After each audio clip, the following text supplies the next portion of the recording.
He's immensely seductive. Quite sure he's right. Obsessionally neurotic. Pretty dangerous, in fact. Let us never tolerate outrageous conspiracy theories. Do you mean you doubt your powers to convince him? Say it! Say it! All right, I'll say it. Worse than that. What I'm afraid of is his power to convince me. We're talking about putting a manifestly irresponsible man on national television. Sweetheart, be reasonable. What? This is the end game.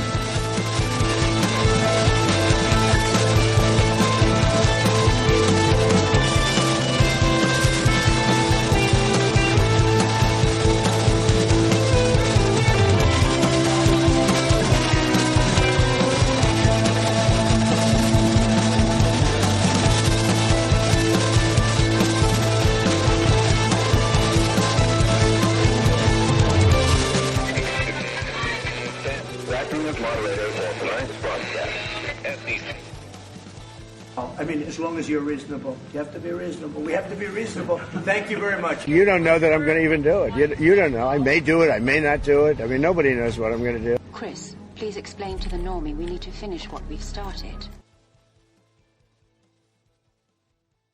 All right, everybody. It is Tuesday, July 1st, 2025, the 163rd day of the Golden Age.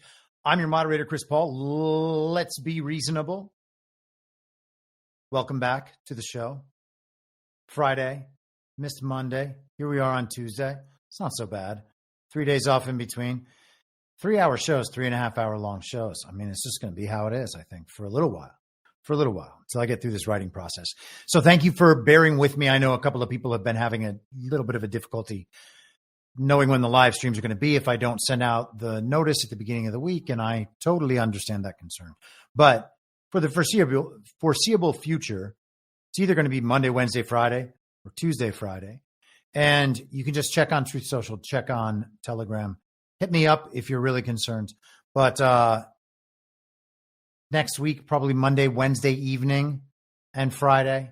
And then we'll be Tuesday, Thursday, probably for the rest of the month. So just to get that out of the way right off the bat. Okay. So 17 days ago, we had the military parade. That was kind of the initial, like the preview of the 250th American birthday party. And Donald Trump is beginning the main session on Thursday. He is going to be at a rally in Des Moines, Iowa. 3rd of July rally. He did one back in 2020. You'll remember at Mount Rushmore, one of the most kind of iconic Trump speeches and events of the entire 10 years, if you ask me. It was right in the middle of the very deadly pandemic. There were people making mask issues out of people sitting 6 feet apart in an outdoor amphitheater to watch Trump speak. The whole thing was ridiculous. But a great speech, great optics, came at exactly the right time. Americans were furious that their rights were being taken away. In California, we were told, like, there's not going to be a 4th of July celebration. No one's going to be lighting off fireworks. They tried to Grinch our 4th of July. And I mean, LA wasn't like a stand up and fight kind of town. So there were a few of us who did things, but there was very little. Anyhow, so 17 days ago, he starts the birthday party off with the military parade. And we talked about that as an optics-oriented event that reaffirms Donald Trump in his standing as president with a vast and overwhelming mandate. Tons of people went to Washington, D.C. for the event. And it also cements Donald Trump in the eyes of the public as the commander-in-chief with control over the military. So those are very important things. It was a very important message to the world, to Trump supporters, and to the enemy. And you got to remember that a lot of the messaging is consistently from MAGA to the enemy. And so, therefore, we have to incorporate that into our thinking with how we are watching things that Trump says, things that the administration does, and the rest of it, because the enemy is not Democrats. And we are still beset in even the truth community and that far into MAGA, we're still just beset with the idea that Democrats are the enemy and that all of this is about making sure that Republicans can hold power against Democrats. Both political establishments are the enemy. Trump has said that since the very beginning. That doesn't give a free pass to the Republican side of that. It doesn't make any sense to believe that all of the establishment Republicans were removed during the first term, right? Can't only be from then. And some people soothe themselves and cope by thinking that all the betrayals are over, so now we don't have to look. Well, I think that's dead wrong. And I think that some critical communicators in the MAGA movement, or whatever info op is around the MAGA movement, have been headed in the exact same direction. Now, we've talked since 2022 about RINO hunting. A couple days after the military parade, that Monday, first thing on War Room, Steve Bannon brings up Eric Trump to talk about a phone project that they are launching. That was the anniversary day of the 10-year anniversary, the Escalator Delta. Okay, so all that day, and Eric Trump talks about one of the first things he talks about is how Donald Trump is one of the greatest rhino hunters in history. And then Tucker Carlson comes on, and they start talking about neocons and Mark Levin in particular, and Fox News and the rest of it. It was very clear, as I said on my show that Monday, this was the break. I had been focused on the June 14th military parade for 2 years, since early 2023, I think March of 2023, when Trump first announced that he was going to be doing an American 250th birthday party. At that point, it's obvious. Yes, of course, Trump's coming back. He already knows what he's going to do, what the story's going to be in 2025. Of course, he's coming back. He's not going to lose an election because a fake election at that, because people didn't show up to vote. It was already locked in place. Okay. And so we talked that day about the neocons and MAGA and how that was going to be one of the real focuses. Now, Israel had just started the 12-day war that was 10 and a half days, the Wednesday evening into Thursday morning, depending on where you are. It was Thursday evening into Friday morning. It was already Friday the 13th in the Middle East by the time Israel struck Iran. And so 2 days later, or the next day, we get the military parade. And then immediately on Monday, MAGA versus the neocons, the globalists, the warmongers, begins in full. They all got a green light, okay? They can fire at will at this point. They see the whites of the enemy's eyes, okay? And so all that week, we just get neocons versus MAGA, MAGA versus neocons. Tucker Carlson takes down Ted Cruz. Mark Levin's losing his mind the whole time. We're talking about Israel attacking Iran and Iran attacking Israel. And then Trump, Top Gun Mavericks, Iran. And 3 days later, he declares peace in the world. Okay. But at no point has the MAGA versus neocons project ended. Still going. And so I want to have that in the background of our thought for the episode today. And let's actually start off with Steve Bannon from Saturday on the War Room talking about this exact subject, MAGA versus the neocons. Look, I've been up here for a couple of days to go through this situation in New York City. I will just tell you, folks, when you look at the data and you look at the analysis and you look at who's supporting people and how it's coming in, people can receive. You got all these America First. Can't MAGA come and save us? Can't we come and save you? You sow the wind, you're going to reap the whirlwind. You sow the wind, you're going to reap the whirlwind. And don't be reaching out to MAGA and don't be wanting to MAGA to come and save us. Okay? What MAGA wants to do and America First needs to do is to save this republic, the greatest country in the history of mankind. And on that, we're relentless. And we're going to have a debate and a discussion about every topic of our national security and our foreign policy. And if certain elements don't like it, like Tel Aviv, Levin, and that crowd, well, you know what? Too damn bad. Okay? You can whine, throw your toys out of the crib at pram, and you can, say all this, and they're terrible people. Well, hey, you can say what you want, but we're going to have a debate on this, and this policy is going to get set right. And indeed it is. And still we have, as I said, truthers concerned about Republicans beating Democrats. They talk about the midterms. They're very concerned about the policy of the big, beautiful bill and how everything is working in the Congress and Senate. And all of that is pretty silly, because what we are watching is a television show to educate Americans on who their true enemy is.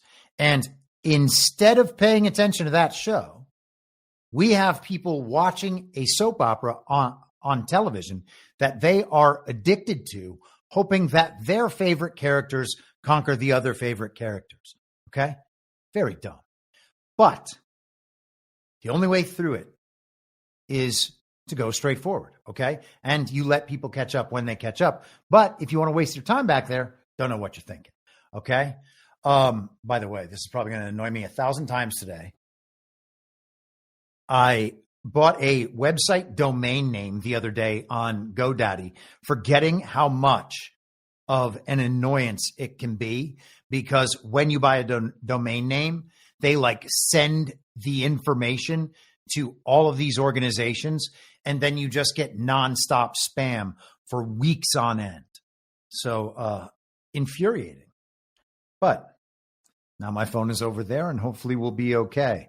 While we are paused, let's go to Kara MAGA with a Rumble rant.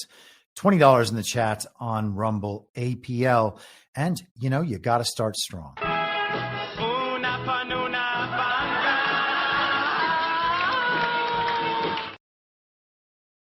Strong start. Thank you, Kara MAGA. Okay, so let's get into some more of this business with the neocon versus MAGA thing behind the entire time. All right. And understand neocons as the conservative establishment arm of the Uniparty. They are pass-throughs for the global regime's agenda. They operate on behalf of the global regime, trying to implement the global regime agenda here in the United States. For a very long time, that's included all the open borders immigration to help their corporate clients, to help the global regime in the migration programs, slave trade. Okay. And it's not that every Republican wants that. Most normal Republicans want the borders closed so that no illegal immigrants are coming in. And the neocons will say that they are aligned with that. And their solution is to increase the technology down at the border, because the technology is defense technology in some regard, and facial recognition, biometrics, stuff like that can easily be turned in on the rest of the country. And so even when they're making efforts in the direction of going along with normal Republicans, with normal conservatives, if that's what you consider yourself, MAGA, obviously, even Christians, they align in the Judeo-Christian sense. They're not actually aligned with Christians. They're not concerned with Christian interests. They don't stop abortion.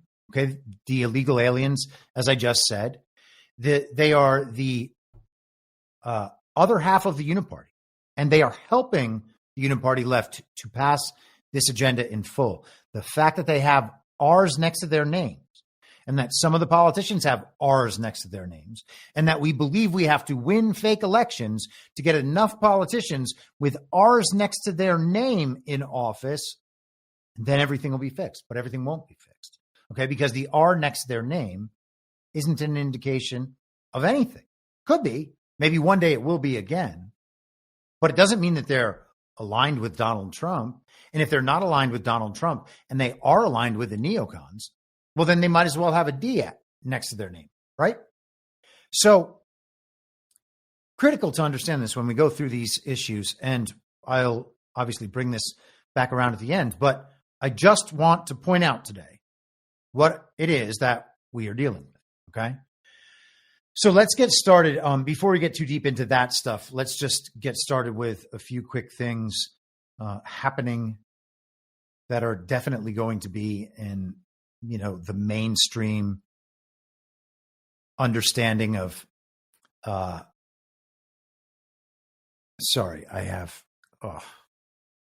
man, what a nightmare. So here's the thing. Before we get started with that, let me see if this works. Nightmare averted.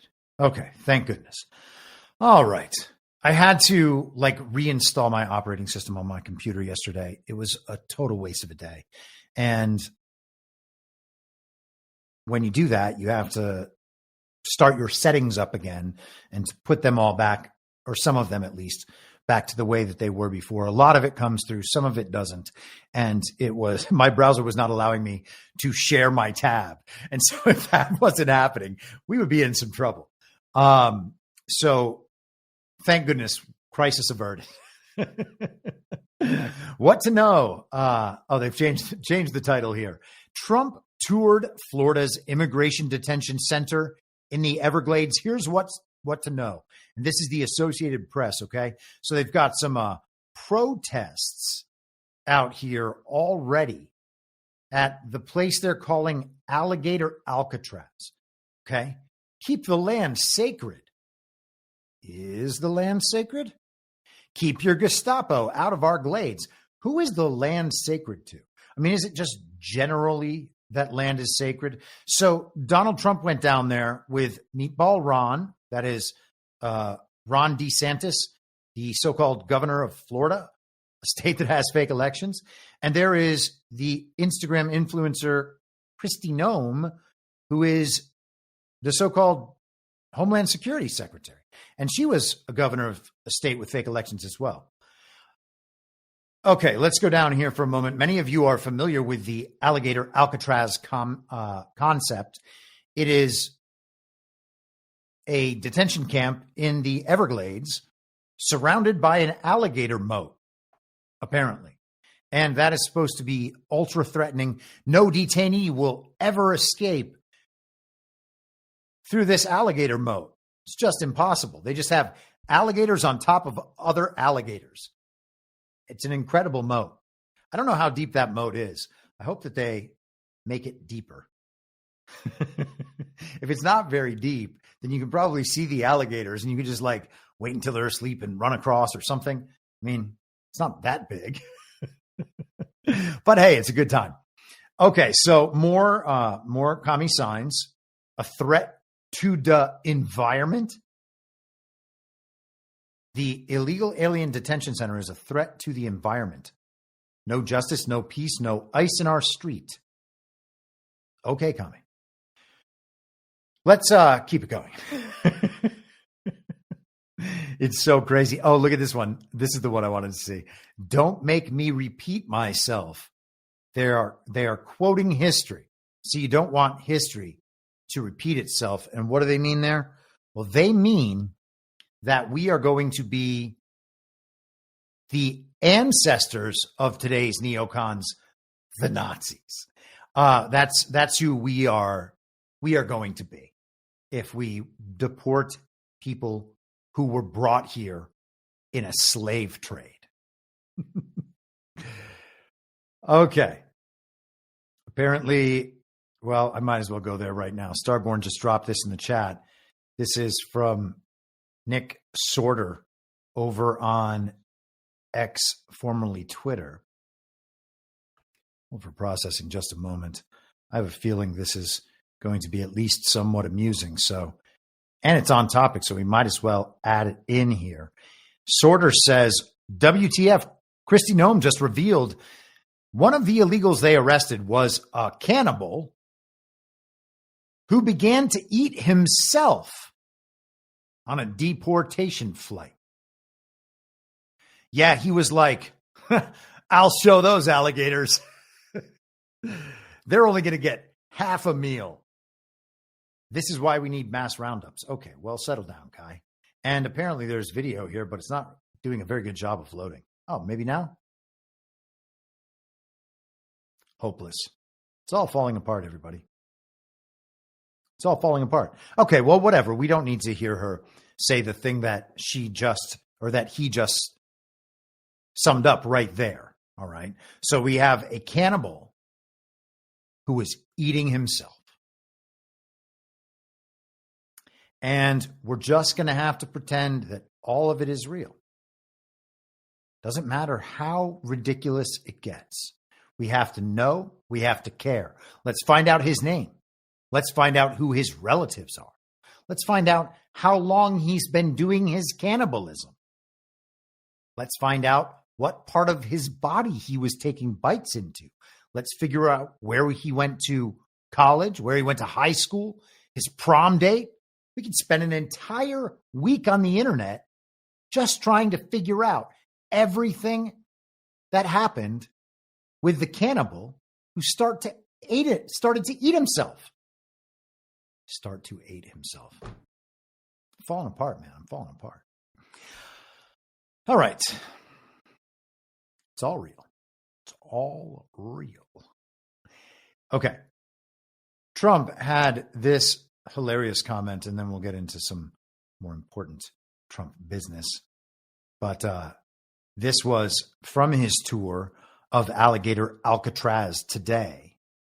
In the 4 years before I took office, Joe Biden allowed 21 million people, that's a minimum, I think it was much higher than that, illegal aliens to invade our country. He invaded our country just like a military would invade. It's tougher because they don't wear uniforms. You don't know who they are. More than the populations of New York City, Los Angeles, Chicago, Houston, Phoenix, and Philadelphia combined. That's what came into our country from prisons, from mental institutions, from street gangs, drug dealers. It's disgusting. This enormous country-destroying invasion has swamped communities nationwide with massive crime, crippling costs, and burdens far beyond what any nation could withstand. No nation could withstand what we did, and we're in the process of doing it, but we have some great people doing it now, and you see them up here with me. But it's, I'd call it like an unforced era. It's sort of like men and women sports. It's sort of like transgender for everybody. How could they have done this to our country? It's a good question. And what we have today is an optics-oriented event. Trump went down to view Alligator Alcatraz. Now, did Trump need to check on the progress personally? Did he need to see it himself?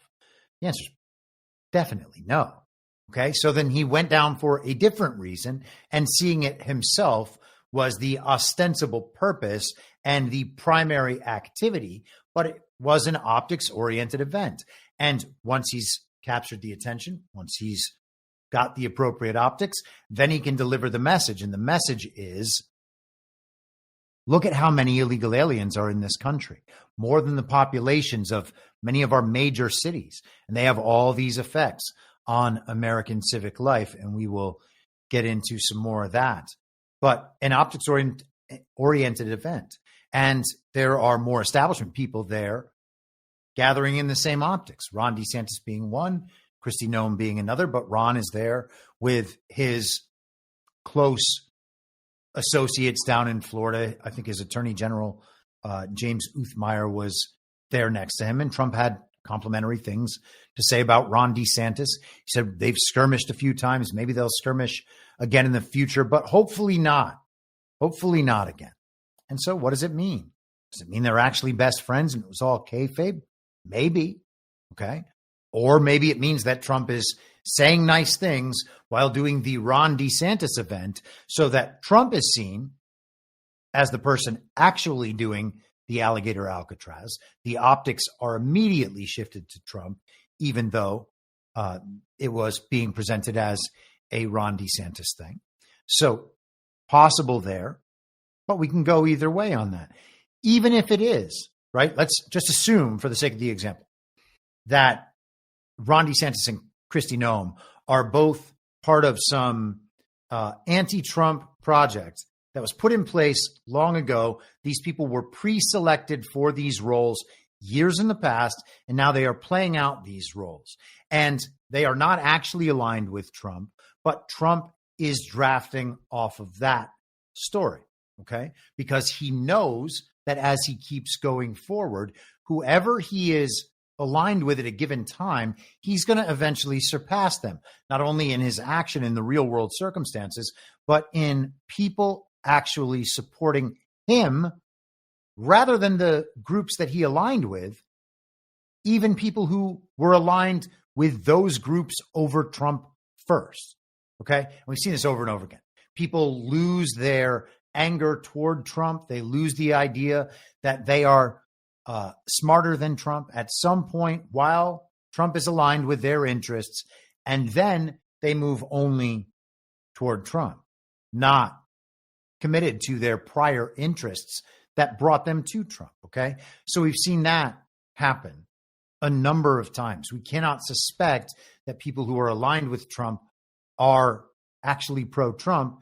It's entirely possible that they are part of the operation that is meant to simply outlast Trump. Okay. And so again, for the sake of the example, let's think of Kristi Noem and Ron DeSantis in that way. Then does it make sense for Trump to come do an optics-oriented event? Yes, because he reframes what they are doing as something he is doing to the extent that they are doing it, right? But if it was all part of that program that was set up in advance, now Trump gets to go around taking credit for all of the good aspects anytime anyone in the GOP does something good. Trump gets credit for it. Genius. It's also how it should work because the people are supporting Trump. And so if something good is being done that Trump can capitalize on, well, then fine. But generally, when the regime is operating, they're not doing things for the good of the people, even when the interests seem to align. Okay, so an optics-oriented event for something like this can be good, regardless of the status of the other parties there. Okay, let's continue. This is just a quick one. I actually thought I had these in the opposite order. Here we are. There we are. Hey, Biden wanted me in here, okay? That's it. He wanted me. It didn't work out that way, but he wanted me in here. What's your expectation what this will do for the speed? So Biden wanted Trump in there. He said it didn't work out that way, but he wanted me in here, that son of a bitch. And maybe, hey, Alligator Alcatraz, it is the swamp going to the swamp. Did Biden want Trump in a detention facility like that? Was all of this arranged to work a different way? I would suggest that perhaps it was all arranged in advance to work a different way. And the immigration stuff on this side of the border and south of the border, all the way through the what they call the Golden Triangle, there are centers along the way that are paid for with US dollars. And so there are all these waypoints along the journey to cross the border that are entirely set up and run like functionally as institutions. We were always told that they were processing immigrants in, and that's entirely possible that they were, but it's also possible that they were processing immigrants out and that they, regardless, could be repurposed for that at this point. So a facility like that, we're told it just got stood up in 8 days. I mean, I guess, did they dig the moats in 8 days or something? It looks to be too much of a, sorry, I'm going to get this picture back up if I can find it. There it is. I mean, I don't know if we put 100,000 Chinese on this or something, but that doesn't look like it got done in 8 days. It also doesn't look like it just got done. Okay. That picture's from June 27th, 2025, it says in the AP article. So I don't know. That's a runway there. So they can land planes with detainees and bring them right into the facility. And they can also ship detainees off elsewhere. Now, we assume that the detainees will all be illegal aliens. We can hope for more than that. But, I mean, at this point, like, all of that is on the back burner, you know.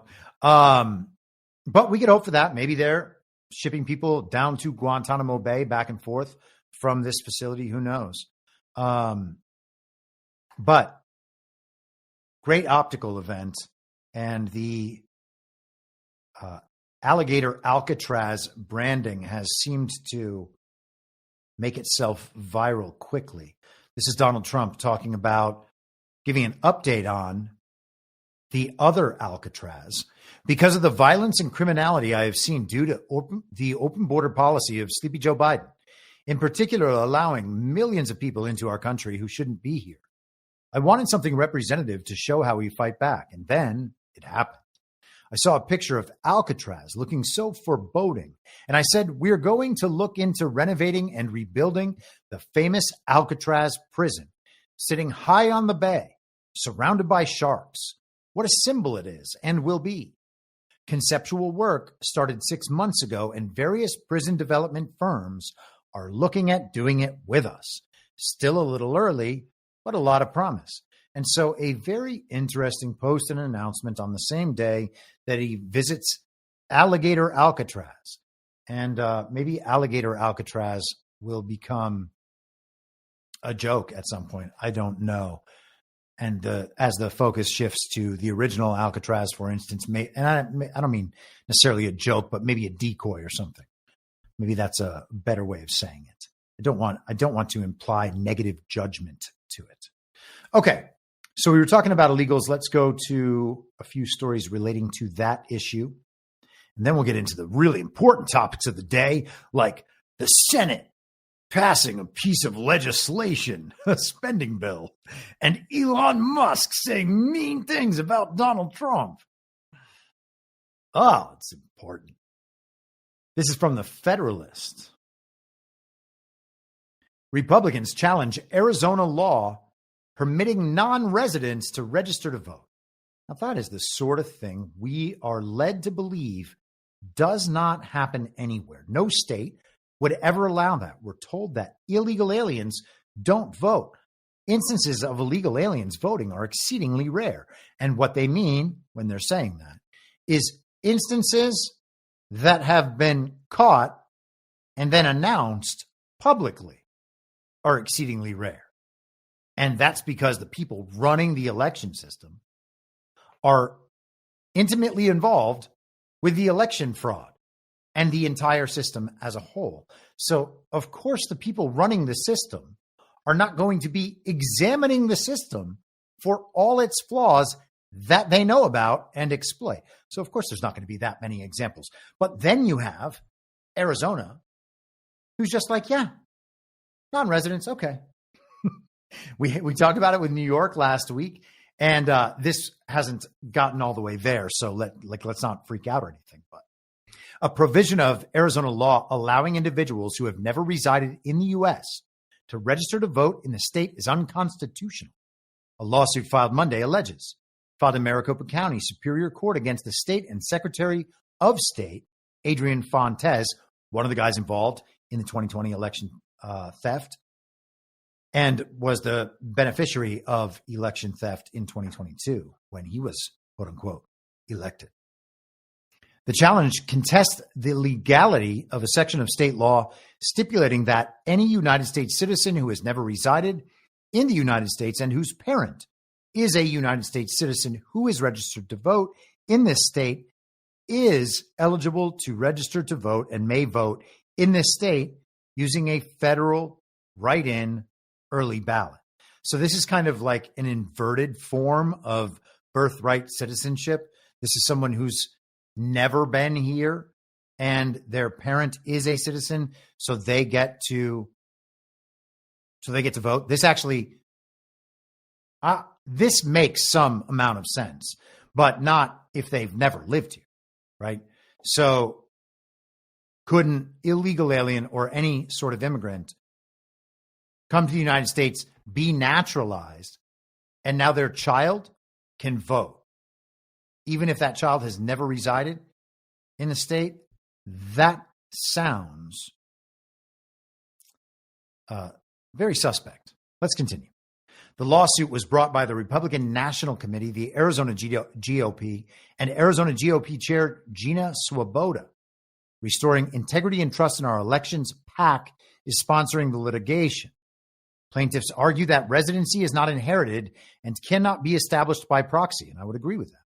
And that an individual who has never personally made Arizona his home necessarily has not resided in the state for any period of time within the meaning of Article 7, Section 2A of the Arizona Constitution.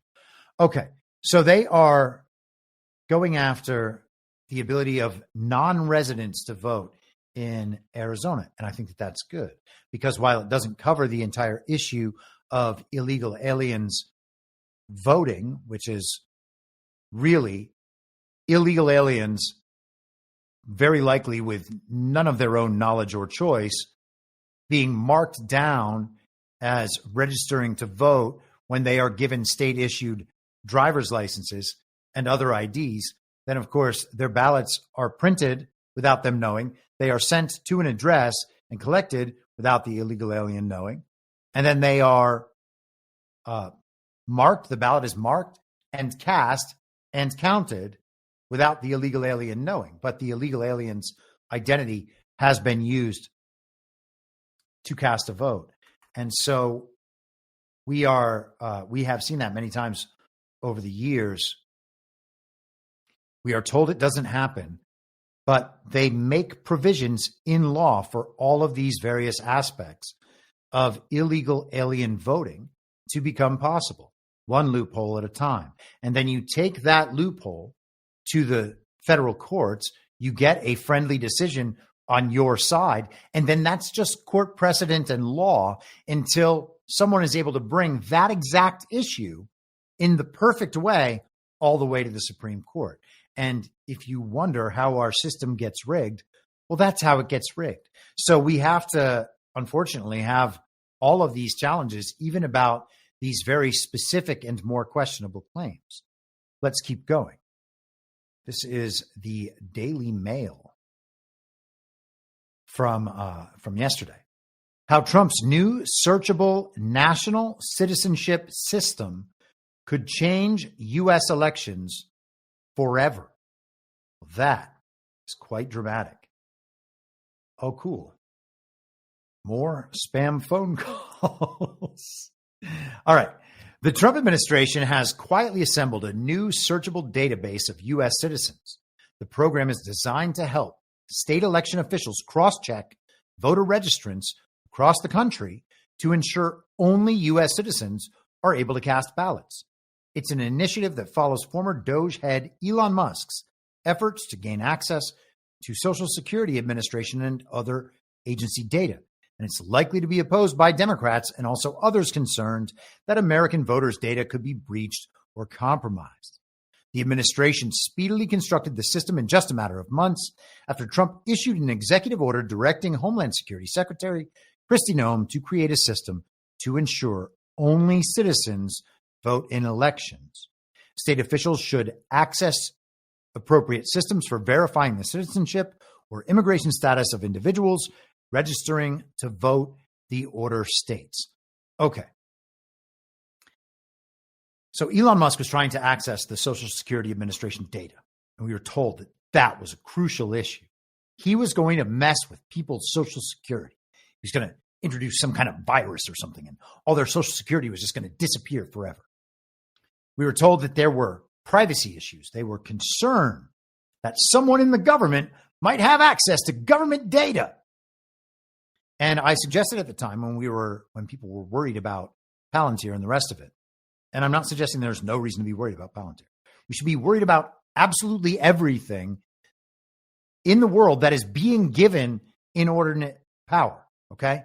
It's totally appropriate to be worried and suspicious and skeptical in those situations, all right? But it doesn't mean that we have to panic, decide that something is 100% bad, and then keep it away from us forever, because then we'll just miss things, right? So I said at the time, it was my suspicion that they have a range of government databases that have not been centralized together and analyzed together against one another to get rid of redundancies and fraudulent entries and data mistakes and whatever.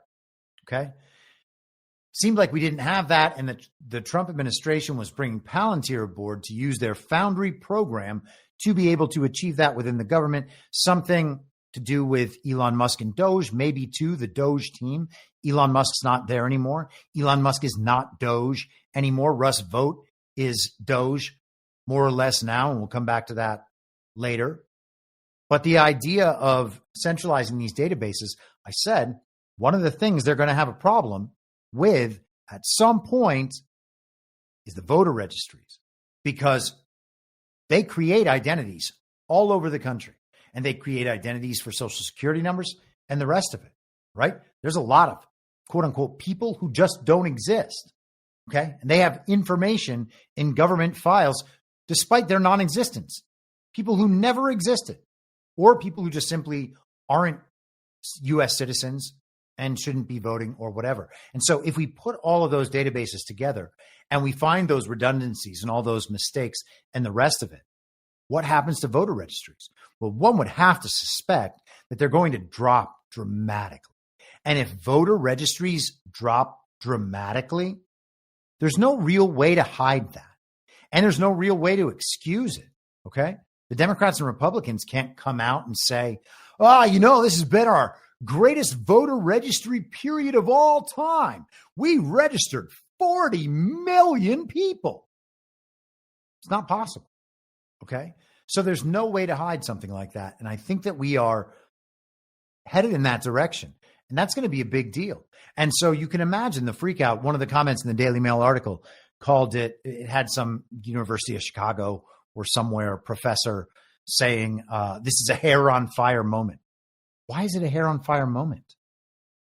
Unless you depend on illegal aliens voting. And again, having their vote cast for them, having a ballot cast in their identity and counted in the count. So this could make that significantly harder. And again, the voter registry, go through the entire election. People go in, they cast their votes, other votes come in, and the rest of it. Even if you believe that at the end of that, there is some number reflecting real votes, which I don't believe, it is more likely that there is a number reflecting something close to the votes that were counted into the system at that point. That is probably more aligned in terms of its accuracy. But the problem then is, if they are down and their calculations didn't work out to support the results that they ultimately needed, they needed to generate 10 or 20 or 30,000 more votes for this governor or this congressman or the president or whatever it might be. If they're backfilling afterward, they need some leeway in the voter registration database prior to the election date to be able to draw from for those extra ballots. And I think that stuff like this is going to make that leeway disappear. What if there are just no extra names for them to flood into the system at the end? Okay. They're not actually waiting for ballots coming through the mail. They're creating new ballots and entering them into the system. So if they don't have the names to do that, well, it's going to be a pretty difficult problem to overcome, assuming that we continue to have elections. And again, I don't know that that's a very good idea. But hey, people are like, what do you mean? Maybe we have some new people in here today who will not understand what I mean by that. And they're welcome to pipe up in the chat. And a nice, healthy crowd this early on over on Rumble. What a joy. Same over on Substack and YouTube. So hello to all of you. If you are just here for the first time and you would like to support the show, in case you like the show and you want to come back, the best and easiest and freest way to do that is to simply hit the thumbs up, or at least theoretically that is so. If you like the show. If you don't like the show, don't hit thumbs up. I don't know. I'm not trying to tell you what to do. Let's continue. a little update on this story. And by the way, I meant to mention this at the top of the show, but when we have a holiday week and we are just in a narrative-only political environment, we're going to get a lot of reruns during the holiday week. And I think that's what we're going to get all this week. And at the end of that, we'll be told sometime tomorrow afternoon or Thursday afternoon, maybe, we'll be told that the big, beautiful bill passed. And then Trump's going to come out and talk about it. And great, I guess. But that's the big news of the week, the big, beautiful bill. Oh, it's going to come down to the last moment. Whatever. Okay. So as I was saying, reruns. Here is a rerun, just a quick update from a couple of weeks ago. This is Fox News. The FBI blocked probe into alleged Chinese 2020 election meddling to protect Wray from fallout, documents show. That is the FBI director, Chris Wray. The FBI blocked an investigation into allegations that the CCP manufactured fake driver's licenses and shipped them to the U.S. in a scheme to influence the 2020 presidential election in favor of Joe Biden because it would contradict then FBI Director Christopher Wray's congressional testimony. Newly declassified FBI documents obtained by Fox News Digital reveal. The records, which include communications between FBI officials ahead of the 2020 election, were recently declassified by FBI Director Kash Patel and submitted to Senate Judiciary Committee Chairman Chuck Grassley. Hold on, I went down too far. Fox News Digital reported in June that Patel located and declassified the original reporting document, alleging the CCP sought to deliver fake driver's licenses to Chinese sympathizers in the U.S. who would cast a vote for Biden in the 2020 election. The document did not say whether any ballots were cast as part of the scheme. Did they need people to take their IDs and go vote in person? No, that sounds crazy. I don't know. This story has sounded like a limited hangout to me the entire time. I mean, it's not to say that interested parties in China or regime proxies in China didn't interfere at all in the 2020 election. I have no problem saying that there was Chinese interference, just like there was probably Russian interference and Iranian interference, Saudi Arabian interference, and Hungarian interference and French interference. It just goes on down the line. It's just computers around the world and little proxies, donors in places. The regime is everywhere. Our side is everywhere. Good twin versus evil twin, everywhere. Telling us that the Chinese Communist Party interfered in the election. So therefore, she is the guy to blame. It's also silly. And we'll get to some of that later. The FBI recalled that reporting, though, September 25th of 2020, just a day after Wray testified before Congress that the FBI had not seen any coordinated voter fraud ahead of the 2020 election. The FBI at the time had recalled that report in order to re-interview the source. It also directed recipients of the original report to destroy all copies of the original report and remove the original report from all computer holdings. So something was going on in the FBI. They did not want election fraud properly investigated and reported out to the public. And it could be a number of things. All right. There's no reason to suspect from this instance alone and what we know about it, that this was a grave FBI error. A lot of people want to think Chris Wray is the bad guy, and he might be. I'm not saying he's not the bad guy, but we don't know that Chris Wray is the bad guy. And there are other scenarios that we can imagine where he would not be. Okay. And that's one of the major problems with playing black hat, white hat all the time, right? And then judging people based on their interactions with another person. If it so happens that there are people behind the scenes who publicly look like bad guys, but are actually good guys behind the scenes, well, then it would be highly likely that regime-oriented interests would attack those people under MAGA branding. Okay. The goal would be to make us dislike all of the people who might be helping us the most in favor of the people who are helping them the most. Okay? And there's no stop to that initiative. Now, I don't know what Thomas Massey's ultimate classification is going to be. Sometimes I like Thomas Massey. Sometimes I can't stand Thomas Massey. Trump says a lot of bad things about him, but they've worked together in the past. Who knows what Trump is doing in that narrative manipulation? Thomas Massey could be an example of the Con Inc. side of things, taking one of their people and setting that person up as largely pro-Trump, but anti-Trump in all these particular ways that will move Trump supporters away from Trump ultimately. They'll try to be more MAGA than Trump, and we've seen that countless times. And we've seen it from normies and people right in the heart of the Republican establishment, okay? So you got to look at these things in multiple ways every time.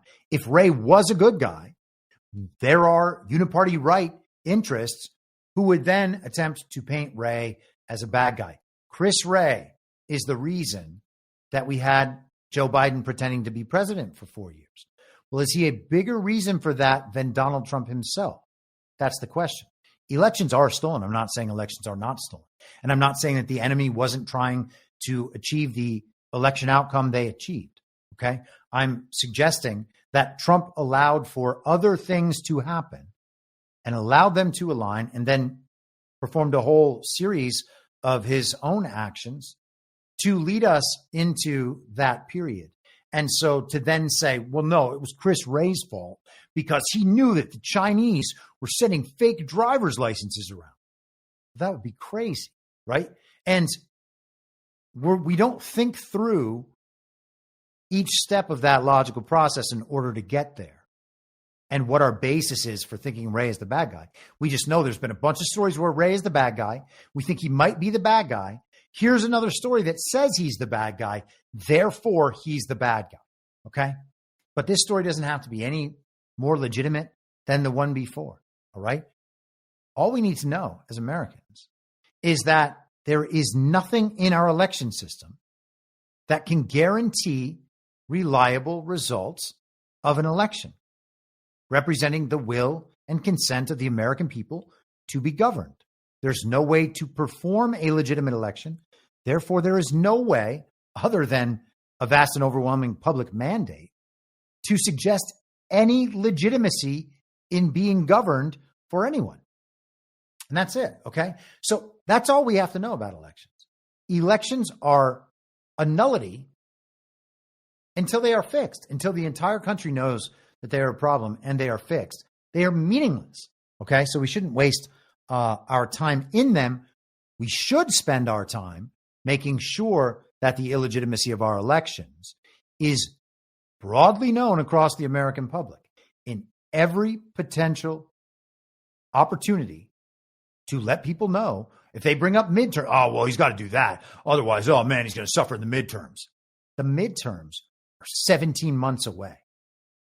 18 months away? 17, I think. Am I doing my math right? Yeah. No, I'm not. 16 months. Okay. We can continue now that I've figured out that critical issue. Elections are 16 months away. Okay. The midterms are not going to be decided now. No one's going to remember. No one even knows what their own congressman voted for the big, beautiful bill or what their own senators voted. Now, I understand that 1% of the people have actually gone and looked to see what their representative did. All right. Fine. I know it's not no one, but I didn't look. Why? Don't care. Okay. So Ted Cruz and John Cornyn voted for it. Whatever. Never mind. I was going to go down a different path. I will refrain from going down that path. Nobody's going to remember in the midterms what people now are doing.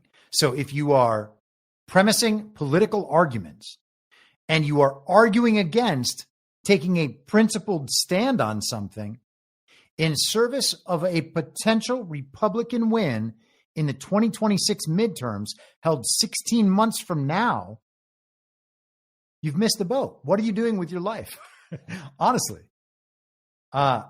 we have to, at some point, get past that.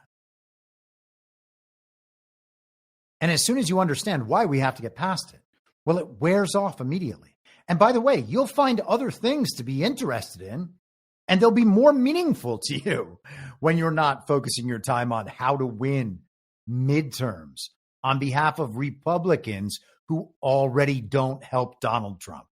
Okay? So really, what are we doing? And it still works. It is still an effective tactic in argumentation. People are so accustomed to making everything about elections that if you tell them, well, Republicans are going to lose if you do this, it's like, okay, well, we better not do that. We can't lose an election. Elections are fake. There is no winning and losing fake elections.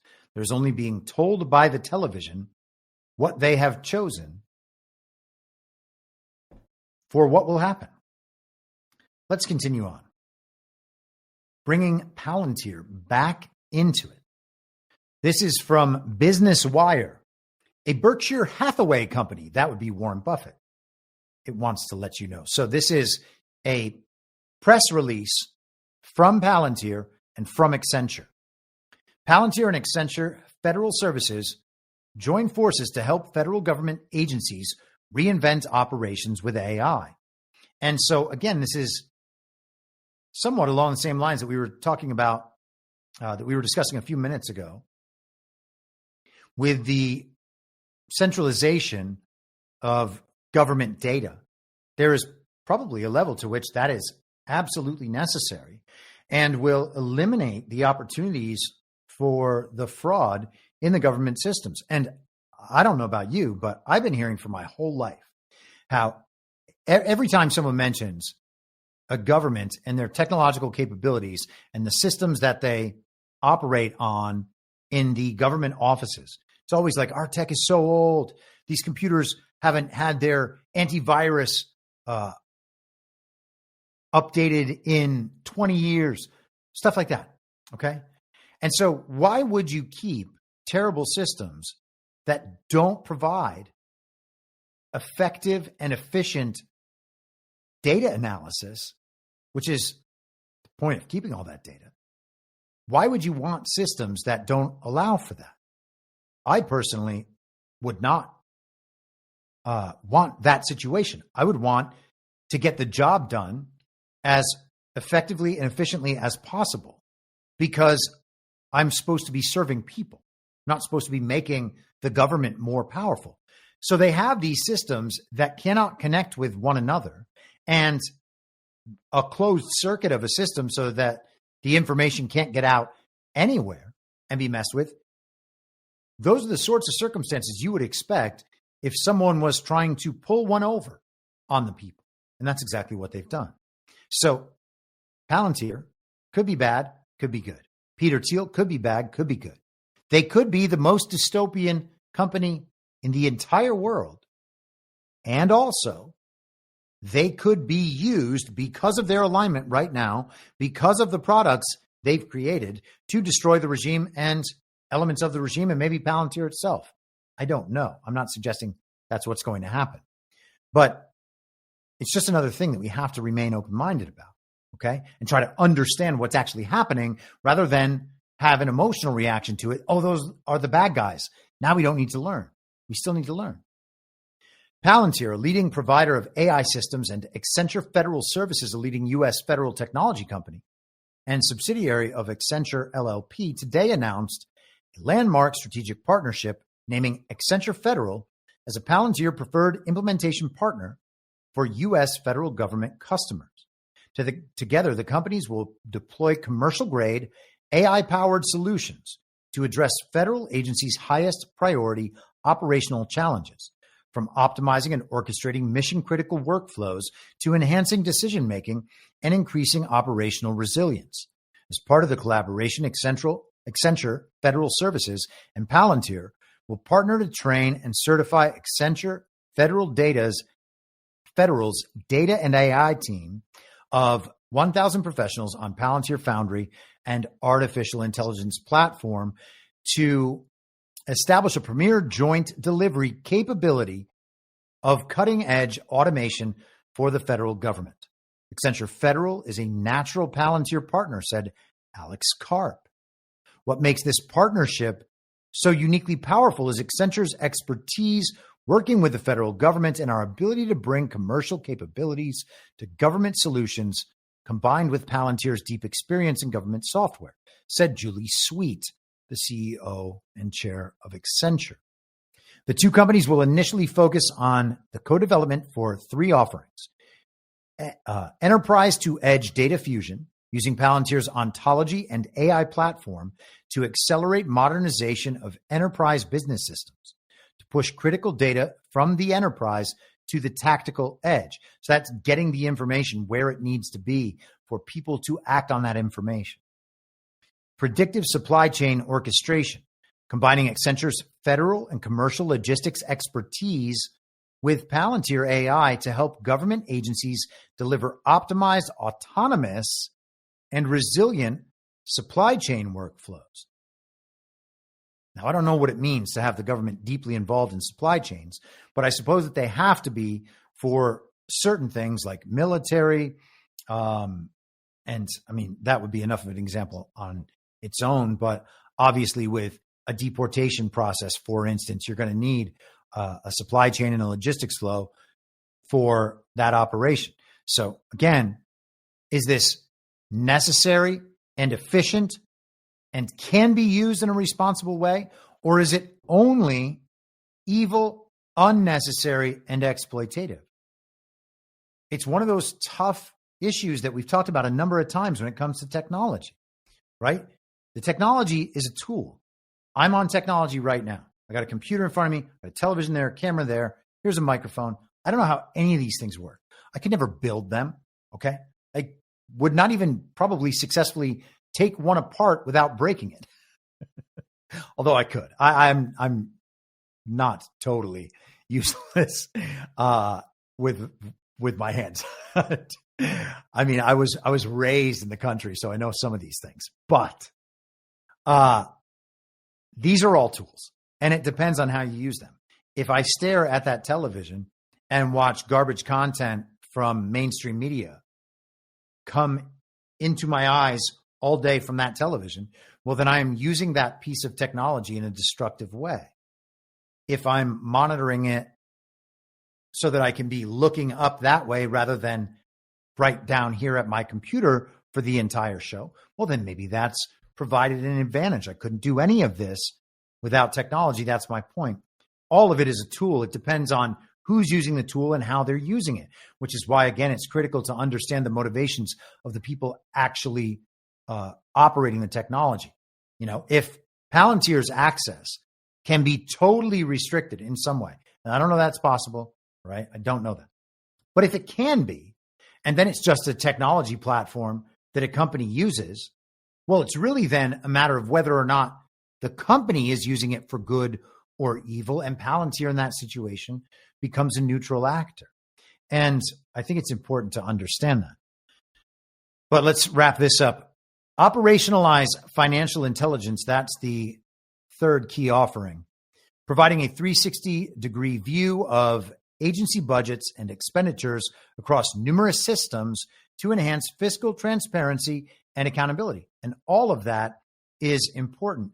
Mike Gallagher, head of defense for Palantir Technologies, said, "The world is getting more dangerous, and we need to provide America's warfighters with cutting-edge AI computing and solutions in order to enhance deterrence. This partnership will empower those warfighters with information and analytics, allowing them to fight smarter."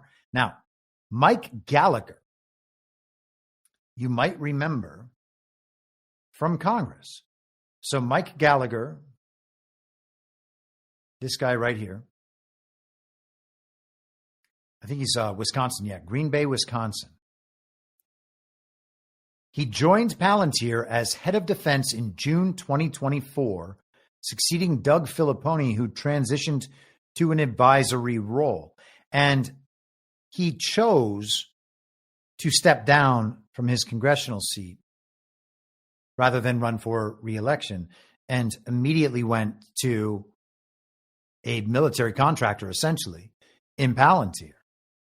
How much do you trust Mike Gallagher? My answer would be, I don't trust Mike Gallagher at all, okay? Mike Gallagher, as far as I'm concerned, is Dan Crenshaw, who's John McCain, all right? I don't trust any of these people. Just screams neocon to me.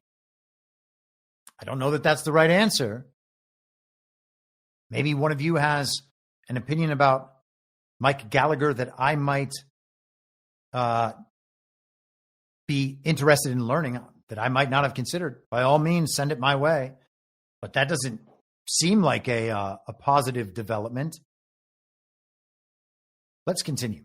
So, to one of Palantir's founders, Peter Thiel, did an interview with the New York Times columnist Ross Douthat. Now, Ross Douthat used to be, I believe, at the National Review. He is now one of the New York Times conservative columnists. They still talk about these people as though they are actually on the right. They are not on the right. They are on the left with neocon branding, and then they will take whatever approach they need to that neocon branding.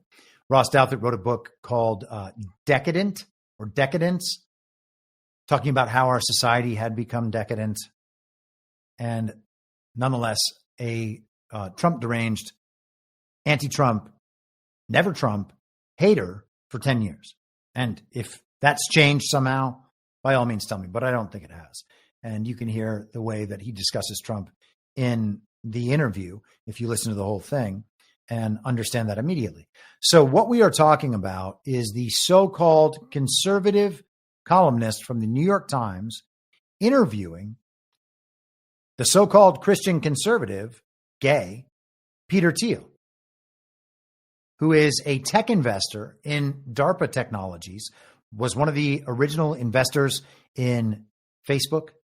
In fact, you might even say that's when it became, when it went from LifeLog and became Facebook.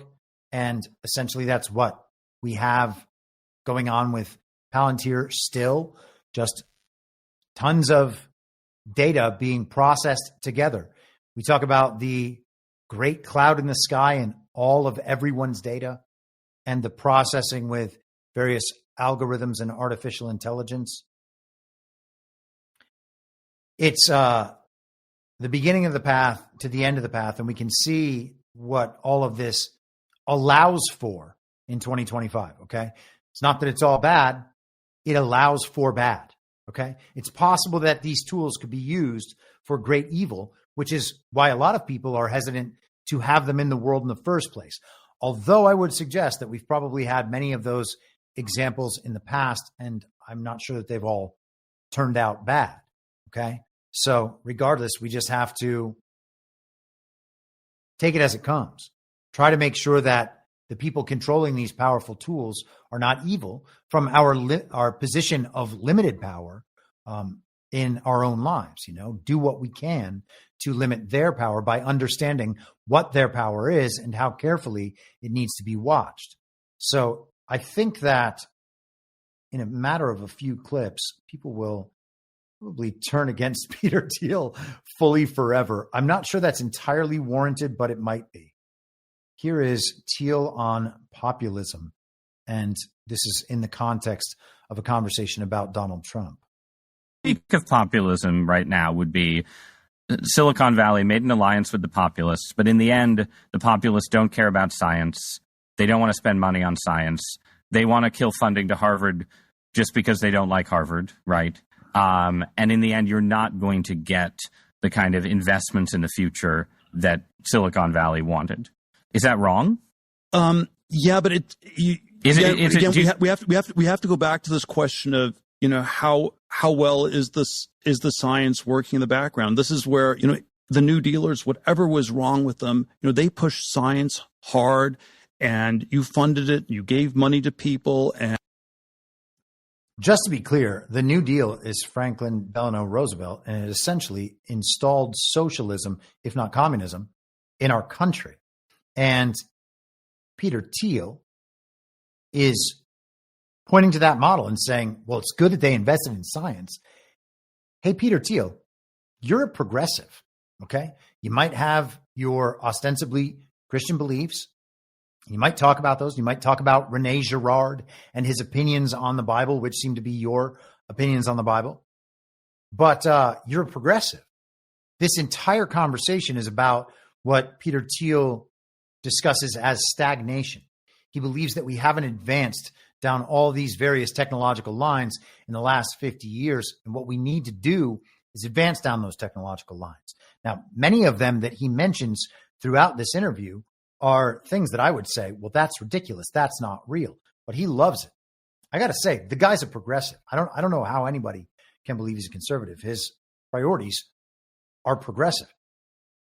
He might be, and he's a confusing one, as I've mentioned many times. But to the extent that he is down with the Sovereign Individual, the book from 1999, and he kind of halfway references it in this interview. He wrote the foreword for that book when it was re-released in, I believe, 2018, or maybe it was, no, I think maybe it was the 25th anniversary, something like that, of the book.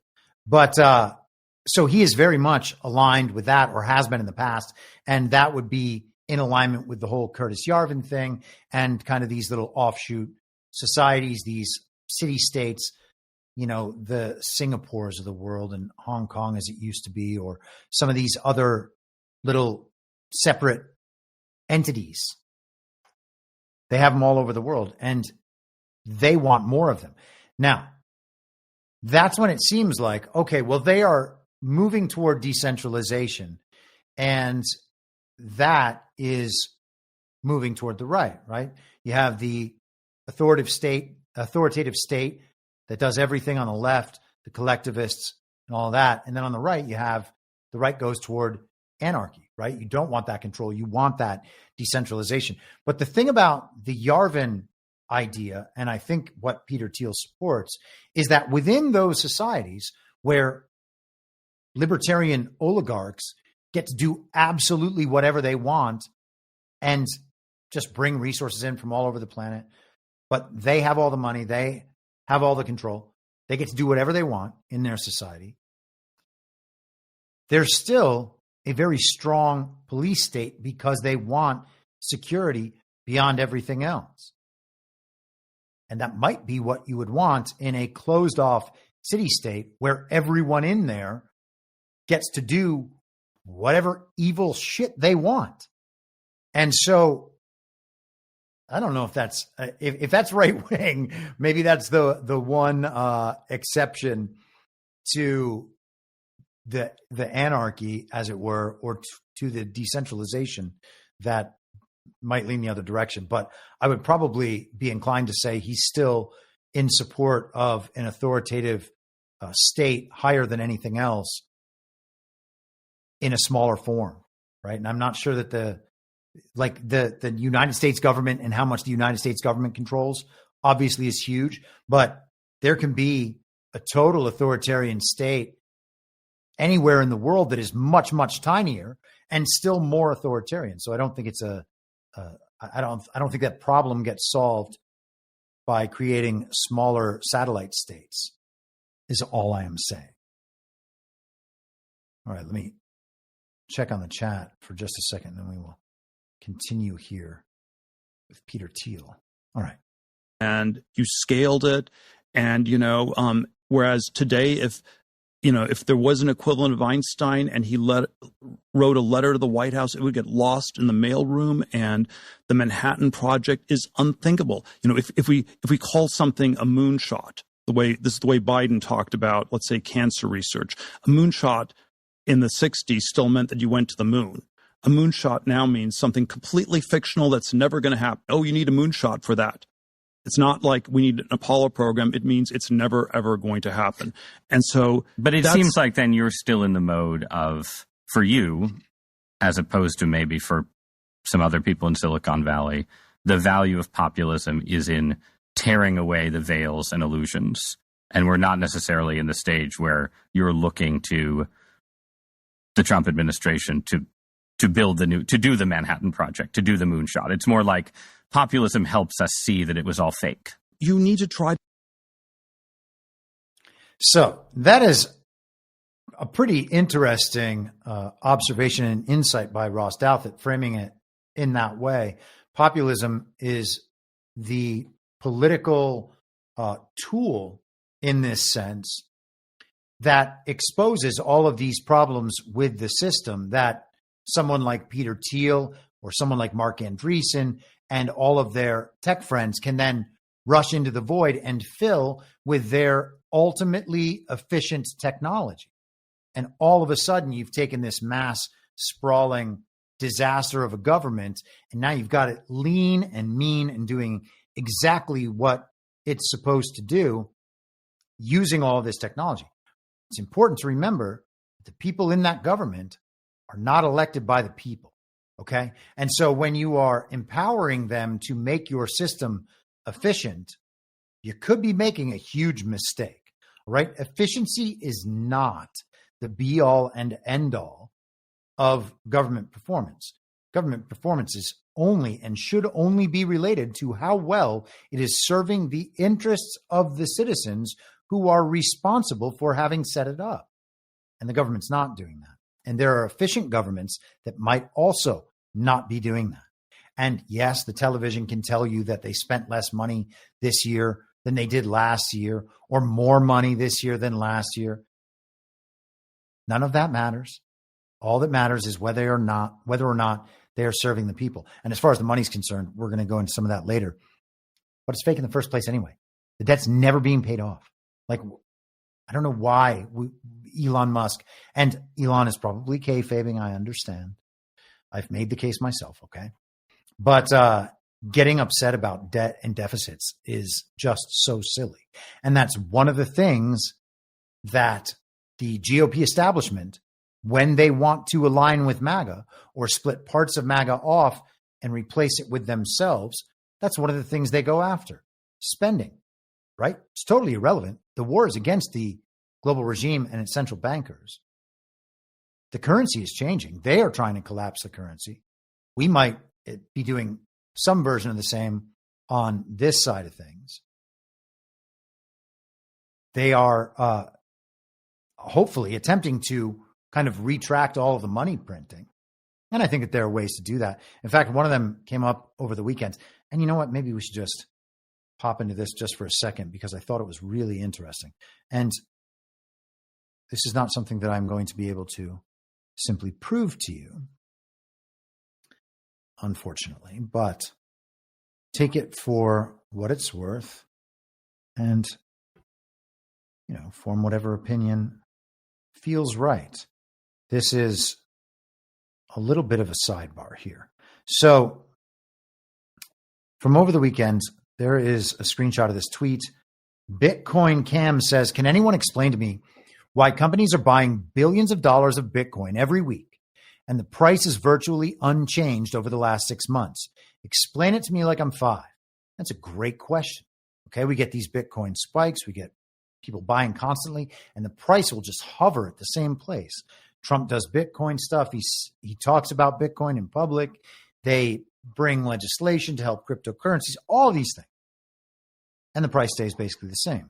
So Bastian Sinclair, who I believe is some kind of Bitcoin influencer or something, I don't know what his job is, so apologies to him. I'm sure he's a nice guy. He says, all right, let's break this down like you're 5, but smart. Imagine Bitcoin is a giant cookie jar. Lots of people want cookies, but there are only 21 cookies total. And he chose that number, obviously, because there are 21 million Bitcoin. Every week, big kids, institutions, come along and quietly buy cookies from other kids behind the playground instead of grabbing them from the jar in front of everybody, okay? So the big money is involved in a private sale where the Bitcoin is transferred from one to the other, and it never goes back with the exchange as a medium. This is called OTC, over the counter. It means they do secret cookie trades with kids who already have cookies. So the number of cookies in the jar everyone can see doesn't change much right away. Okay. So the cookie jar looks the same cookie sitting there. But behind the scenes, cookies are moving from weak hands to strong hands. Because it's quiet and secret, it doesn't cause a cookie fight that would push the price up. But eventually the jar gets emptier and emptier. When too many people want cookies and there aren't enough left to trade secretly, kids have to fight over what's left in the jar. That's when the price jumps because everyone sees the cookies are almost gone. So the price staying the same now just means big kids are still buying quietly. The real cookie fight comes later. Okay. And I think that was all well said and well outlined. Now, the question is, are the weak hands people who have invested huge sums of money in Bitcoin and then are then having that extracted from them in what I believe is drainage, and then that is pushed back out into the Bitcoin market over time to keep down whatever interests are buying in from the exchanges. So is that the flow? This is something I've talked about in the drainage framing for, 2.5 years now. This is exactly how something like that would work.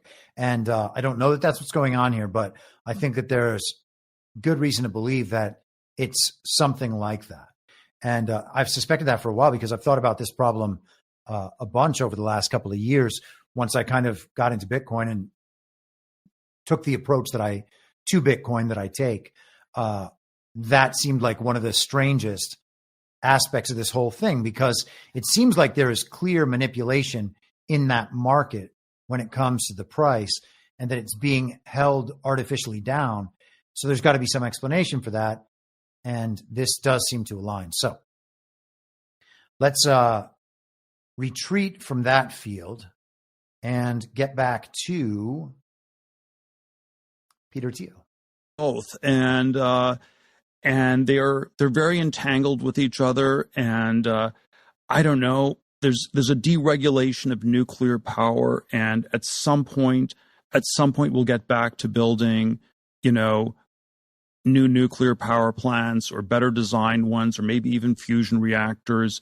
And so yes, there's a deregulatory, deconstructive part, and then at some point you actually get to construction, and it's all things like that. So yeah, in some ways you're clearing the field, and then but you've personally stopped funding politicians. I'm schizophrenic on this stuff. I think it's incredibly important, and it's incredibly toxic, and so I go back and forth on incredibly toxic for you personally, for everybody who gets involved. It's zero sum. It's crazy.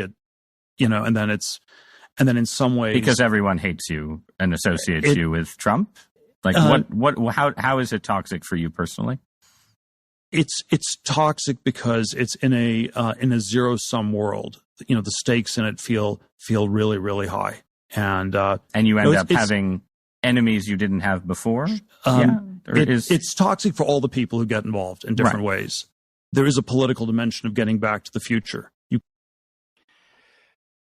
Man, that guy, I don't know how you get to be a billionaire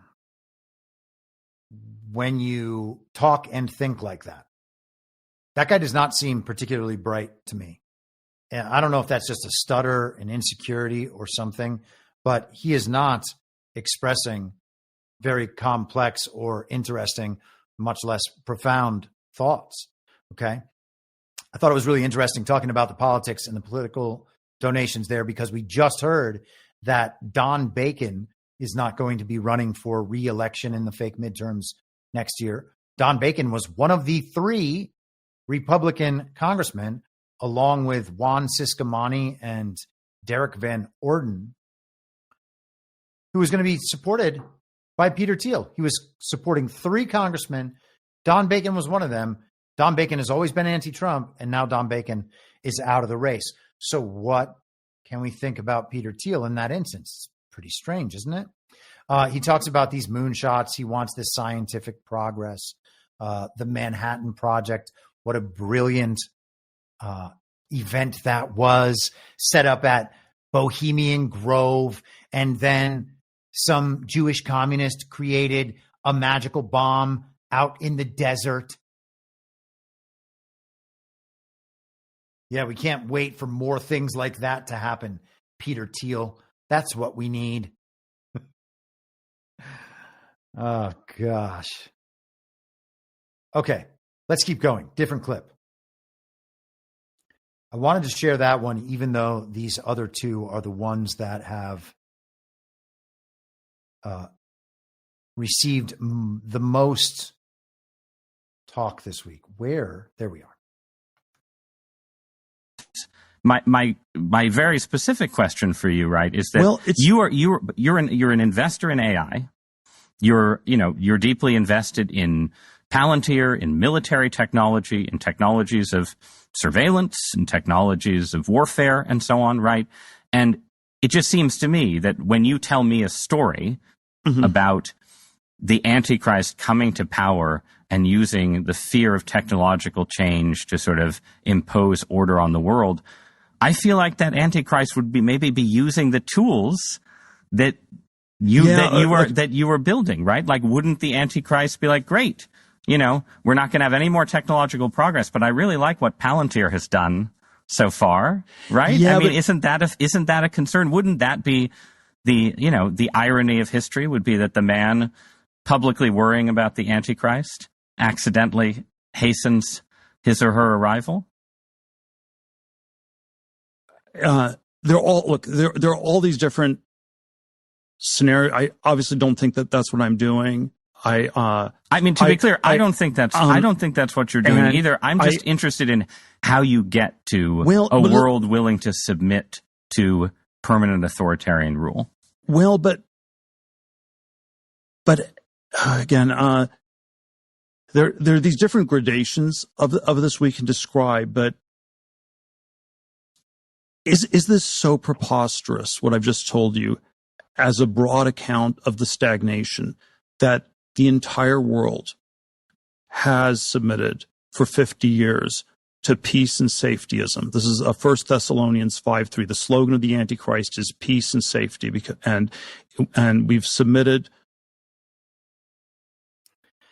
So the slogan of the Antichrist is peace and safety. He makes the argument, and this is, again, according to Peter Thiel's version of 1 Thessalonians, and we'll get to that in just a second.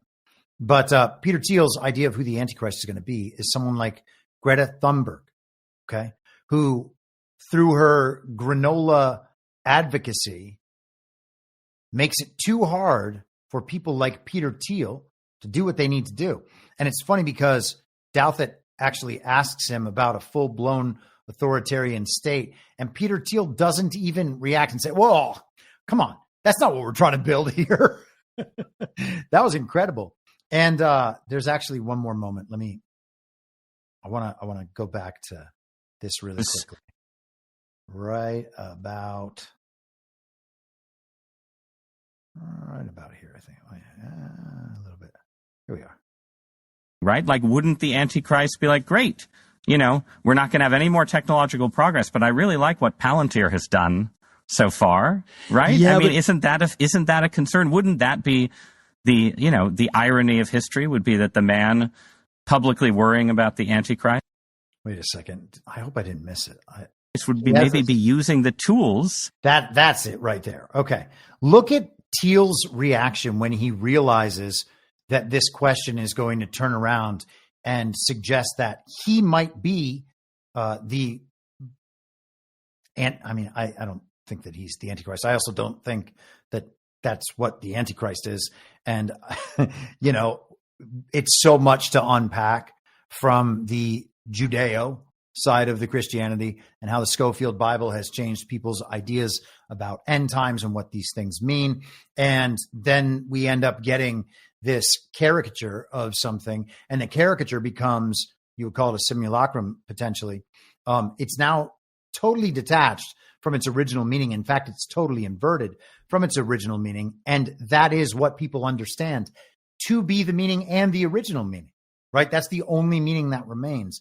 And so we're kind of already way too far afield when we're this far into the conversation, but it is worth gauging his reactions. So as soon as he realizes where Douthit is going with the question, he begins to shift his physical stance toward Douthit and immediately becomes defensive. Watch it right here. Technologies of surveillance and technologies of warfare and so on, right? And it just seems to me that when you tell me a story about the Antichrist coming to power and using the fear of technological change to sort of impose order on the world, I feel like that Antichrist would maybe be using the tools that you were building, right? Like, as soon as he says that Antichrist might be using the tools, Thiel immediately knows, oh, he's talking about the tools that I create. Okay, man. One more. For the human race to endure, right? You're hesitating. Yeah, well, yes? I don't know. I would. This is a long hesitation. This is a long hesitation. There's so many questions implicit in this. Should the human race survive? Yes. Okay. But I also would I also would like us to radically solve these problems. Right. And so, it's always, I don't know, transhumanism is this, the ideal was this radical transformation where your human natural body gets transformed into an immortal body. And there's a critique of, let's say, the trans people in a sexual context, or a transvestite is someone who changes their clothes and cross dresses. And a transsexual is someone where you change your, penis into a vagina. And we can then debate how well those surgeries work. But we want more transformation than that. The critique is not that it's weird and unnatural. It's so pathetically little. And we want more than cross-dressing or changing your sex organs. We want you to be able to change your heart and change your mind and change your whole body. And then Orthodox Christianity, by the way, the critique Orthodox Christianity has of this is these things don't go far enough. Like that transhumanism is just changing your body, but you also need to transform your soul. Okay, let's just pause it right there. Because what is he talking about? Like the transhumanism doesn't go far enough. You need to transform your soul. Okay, you can do that while still being totally human. All right. So you actually don't need the transhumanism thing at all. It's not that it doesn't go far enough. It's that you are talking about two different domains. And I'm not a biblical scholar, but I'm pretty sure that we're commanded not to mutilate ourselves like that. But hey, Peter Thiel wants it. He wants more of it. Should humans survive? Hard to say. Sure, they were created in God's image, but, if God wanted them to stick around, then we wouldn't be able to kill them. Wow, man. I mean, I don't know what else you can take from these comments. If Peter Thiel is still under and always under regime control forever, from the beginning, compromised, obviously the gay thing, okay? Like that's compromise all the time. And so you got that. You got him doing all these projects for the last 20 years. Not that interesting, not well-spoken, can't deliver many messages, but he does make all of that stuff look horrifying. He couldn't perform the part any better if that's what he is intended to do. And because Trump is moving forward with a company like Palantir, who Peter Thiel is no longer involved with, we're told, is just a sabotage of Trump's work with them. And then what does this mean for JD? And we'll get into that soon too. and you need to transform your whole self. And so, right. But the other, wait. I generally agree with what I think is your belief that religion should be a friend to science and ideas of scientific progress. I think any idea of divine providence has to encompass the fact that we have progressed and achieved and done things that would have been unimaginable to our ancestors. But it still also seems like, the promise of Christianity in the end is you get the perfected body and the perfected soul through God's grace. And the person who tries to do it on their own with a bunch of machines is likely to end up as a dystopian character. Well, let's articulate this. And you can have a heretical form of Christianity, that says something else. I don't know. I think the word nature does not occur once in the Old Testament, and so if you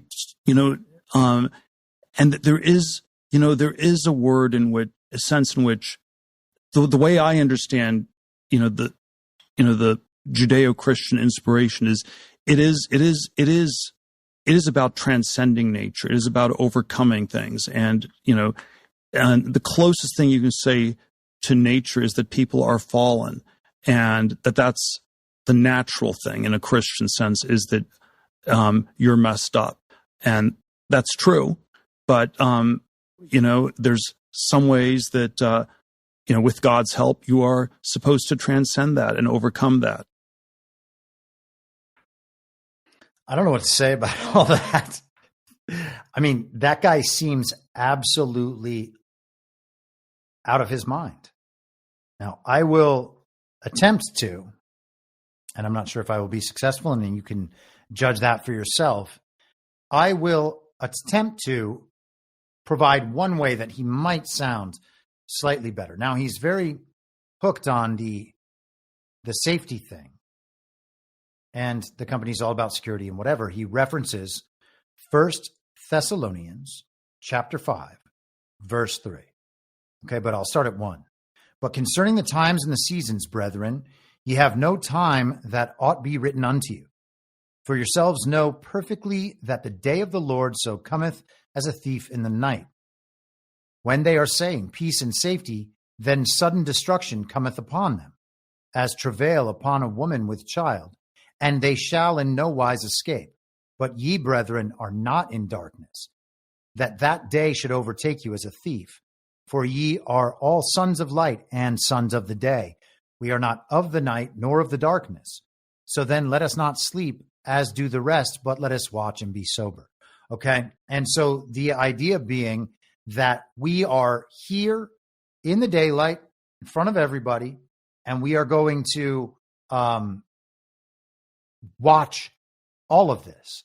Okay. So that we cannot be fooled by any of it. We're not going to lull ourselves into a sense of peace and safety without being ever watchful. That's what it says to me. Maybe one of you guys has a better understanding of that. But if that's what it says to Peter Thiel, then maybe he believes that his projects are out there in the light. He is a government contractor, so that's not hidden.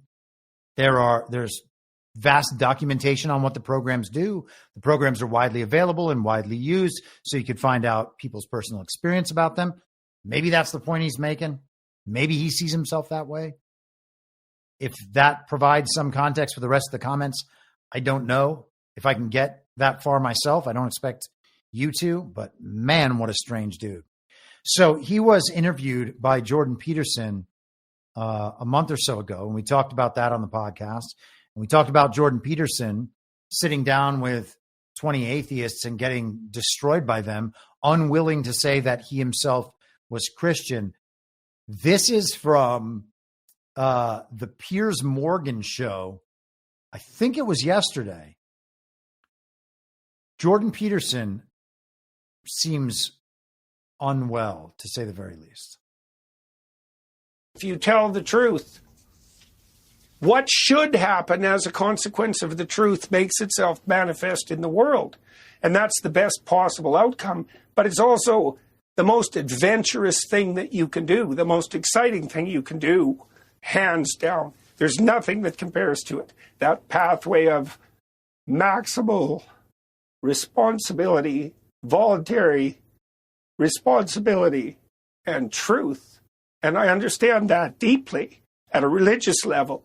I understand that that's the symbolic world on which our productive and peaceful culture was properly founded. And I've seen the effect of communicating that to people, thousands of people. And it's a great privilege to serve that role, but it's also overwhelming. You know, I think it is one of the things that made me, I was ill for quite a long time. And I think that that was part of the reason, just seeing this, like this malaise so deep, and that's also so easily addressed in a sense. You know, it's that paradoxical combination of depth of suffering and ease of rectification, you know, and I kind of understood what the conservatives have done wrong all along. You know, they tend to moralize in a finger-wagging way.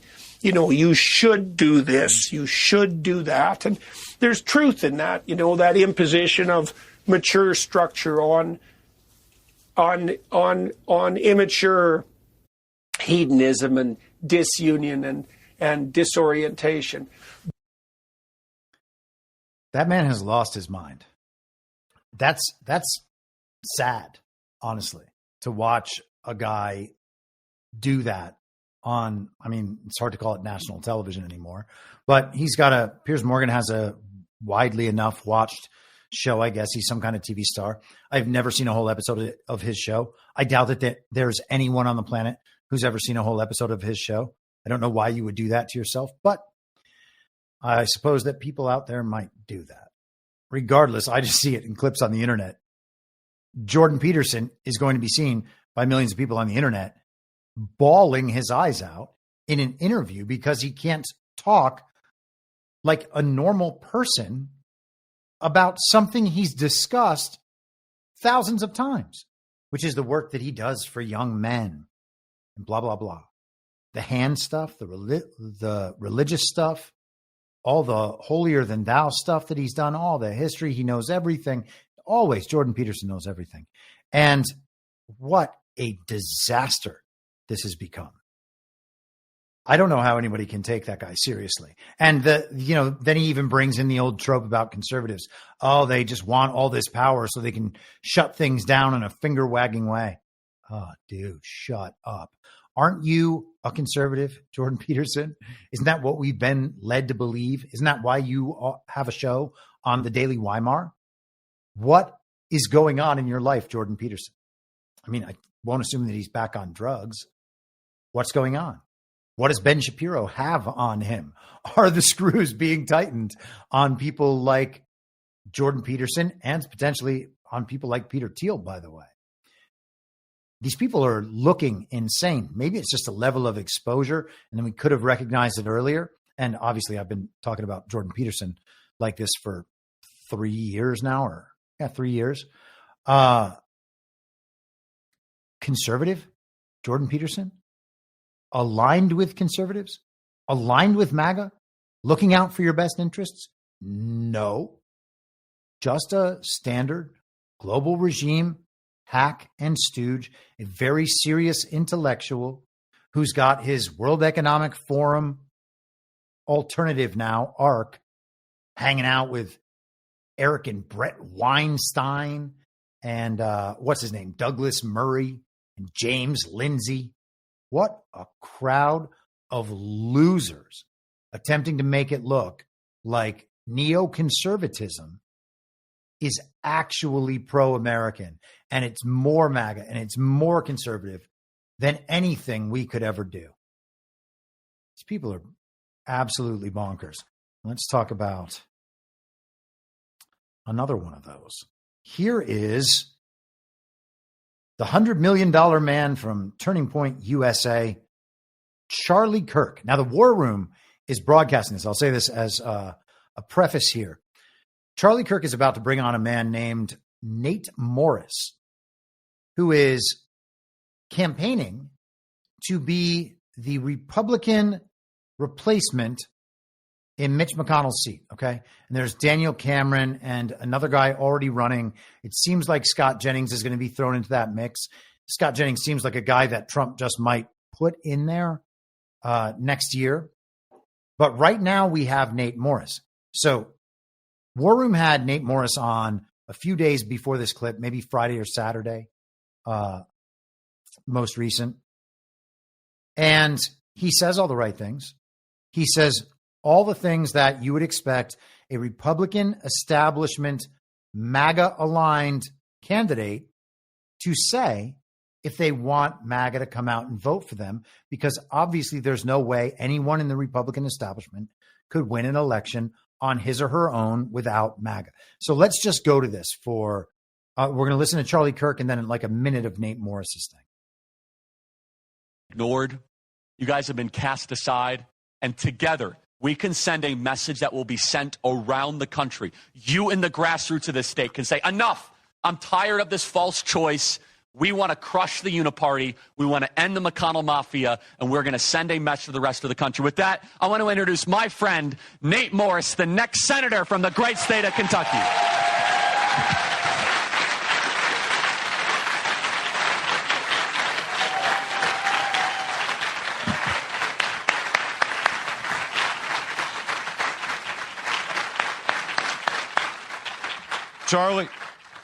Charlie, I want to thank you for that incredible introduction. Let's welcome Charlie one more time to the Bluegrass State. We're so honored.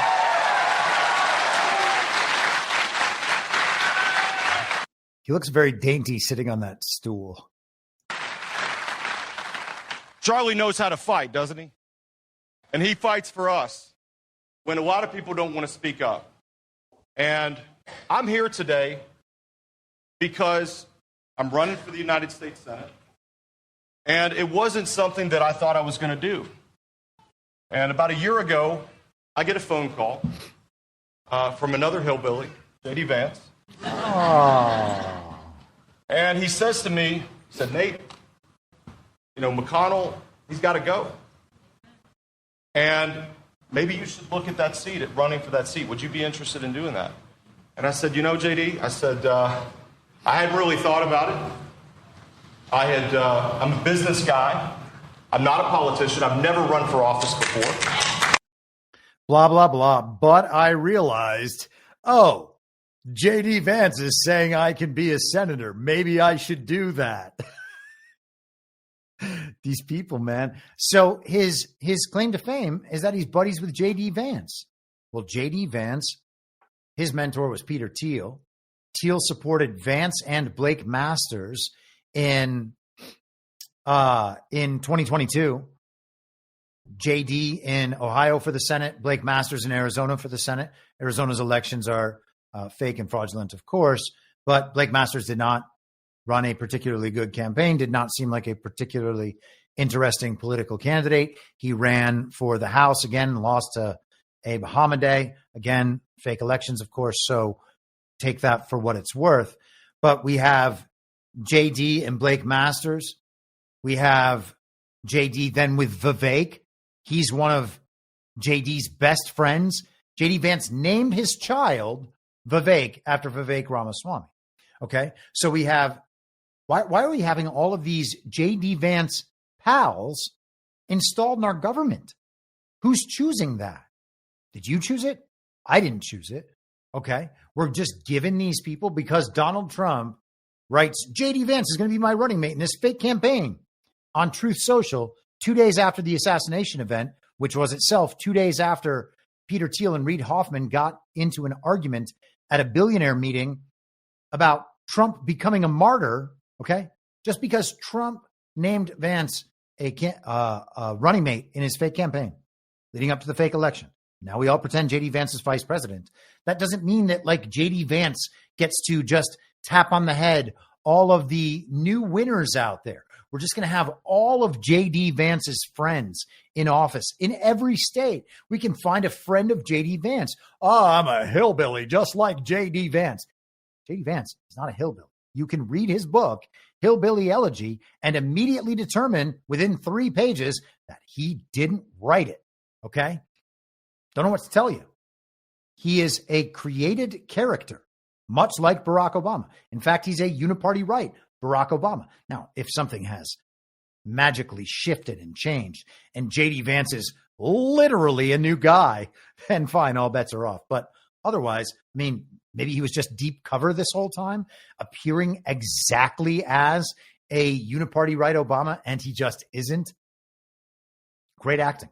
So enough people groveled when JD was named, and then enough people groveled when Donald Trump won the fake election, and then when they got inaugurated, and people were just groveling and groveling and groveling. And it was just going to be J.D. Vance 2028. It's got to be J.D. Vance. And then Donald Trump steps in and says, hey, you know what? I might stick around through 2028. Bannon says the same thing. We don't need to worry about 2028. That's what the messaging is. Coming from Trump, coming from Bannon, anti-Vance messaging, okay? Because the regime, the uniparty right, pushing Vance 2028. Vance, he's the logical replacement. That's who we need there. And Trump and Bannon say, nah, I'll just stick around. Trump, it'll be Trump in 2028, right? What is that dynamic in that sense? Okay, that is an anti-JD move. And here's another one. Where is it? Where is my link? I have destroyed myself. Here we are. Just a slight delay, a hold for processing. Actually, you know what?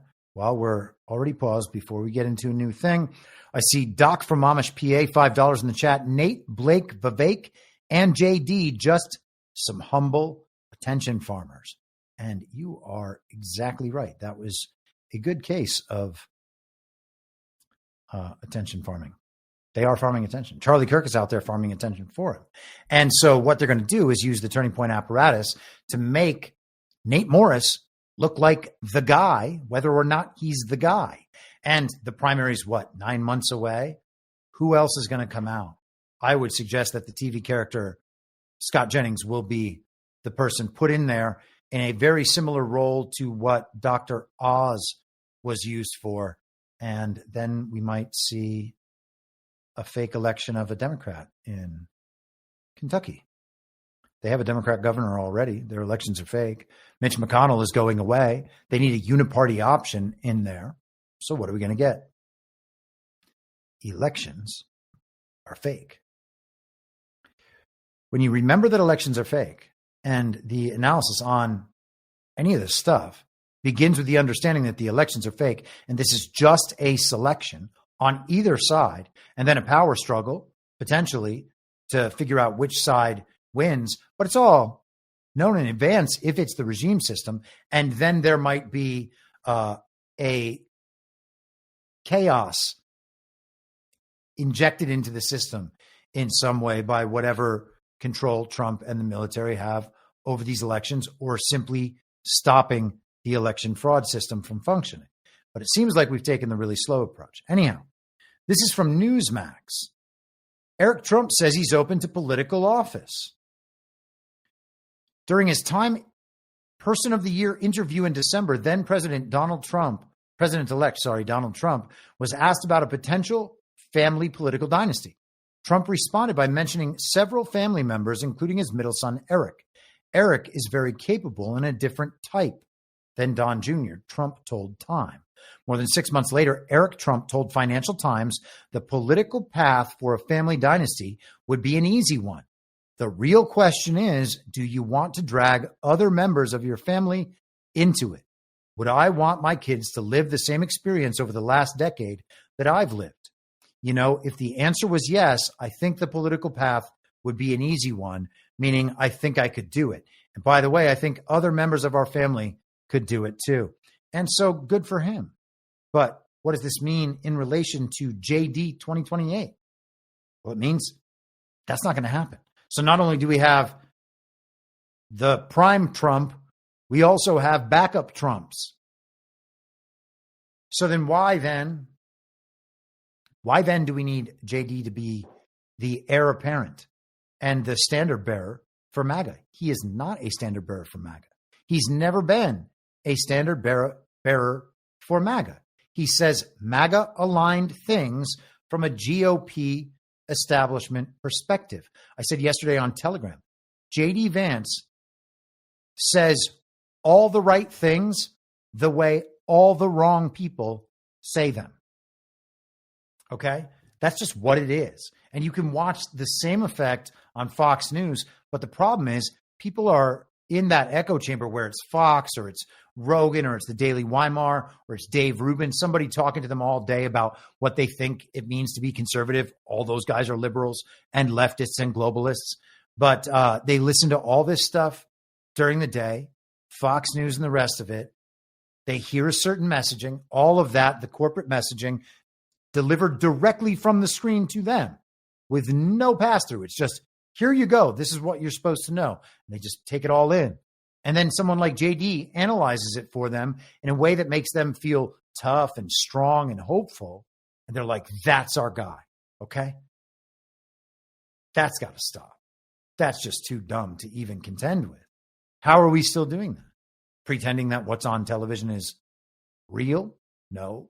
That these people are actually like looking out for our best interests, trying to convince us to think for ourselves? No. It's attention farming through and through the whole way. I don't know why anyone would be convinced by any of this. And because of that, it's worth at least considering that elements of it are not all just planned and executed by Donald Trump and people who are friendly to the Donald Trump and MAGA movement. Okay? Why would anyone assume that? As though just all the war is over. Well, nothing's been fixed, but hey, the war's over. We won. Now we just impose our will on the enemy.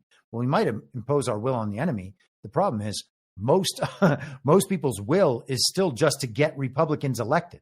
Okay? That's not going to get us anywhere. All right. Let us continue. If you tell the truth. That's not it at all. I double-clicked when I should not have double-clicked. Okay. Here we are. Let's take a listen to Robert F. Kennedy Jr. tell Tucker Carlson what Donald Trump was doing while selecting his fantasy team administration. With President Trump is that he really knows how to pick talent. And he, and I'm not talking about me, but the other people on there, when you sit in those cabinet meetings, and every one of those people is incredibly erudite and just fluid in the way that they speak and very, very comfortable. And they're one of the things that President Trump did when he picked the cabinet, and I was on the transition team, so I watched what he was doing. For every of one of the positions that he picked, he wanted to see 3 clips of them performing on TV. And so, he's very conscious of the way of that these people are going to be out selling his program to the public, and that he needs people who are, good salespeople, not only good administrators, but that they can communicate a message to the public. How about that?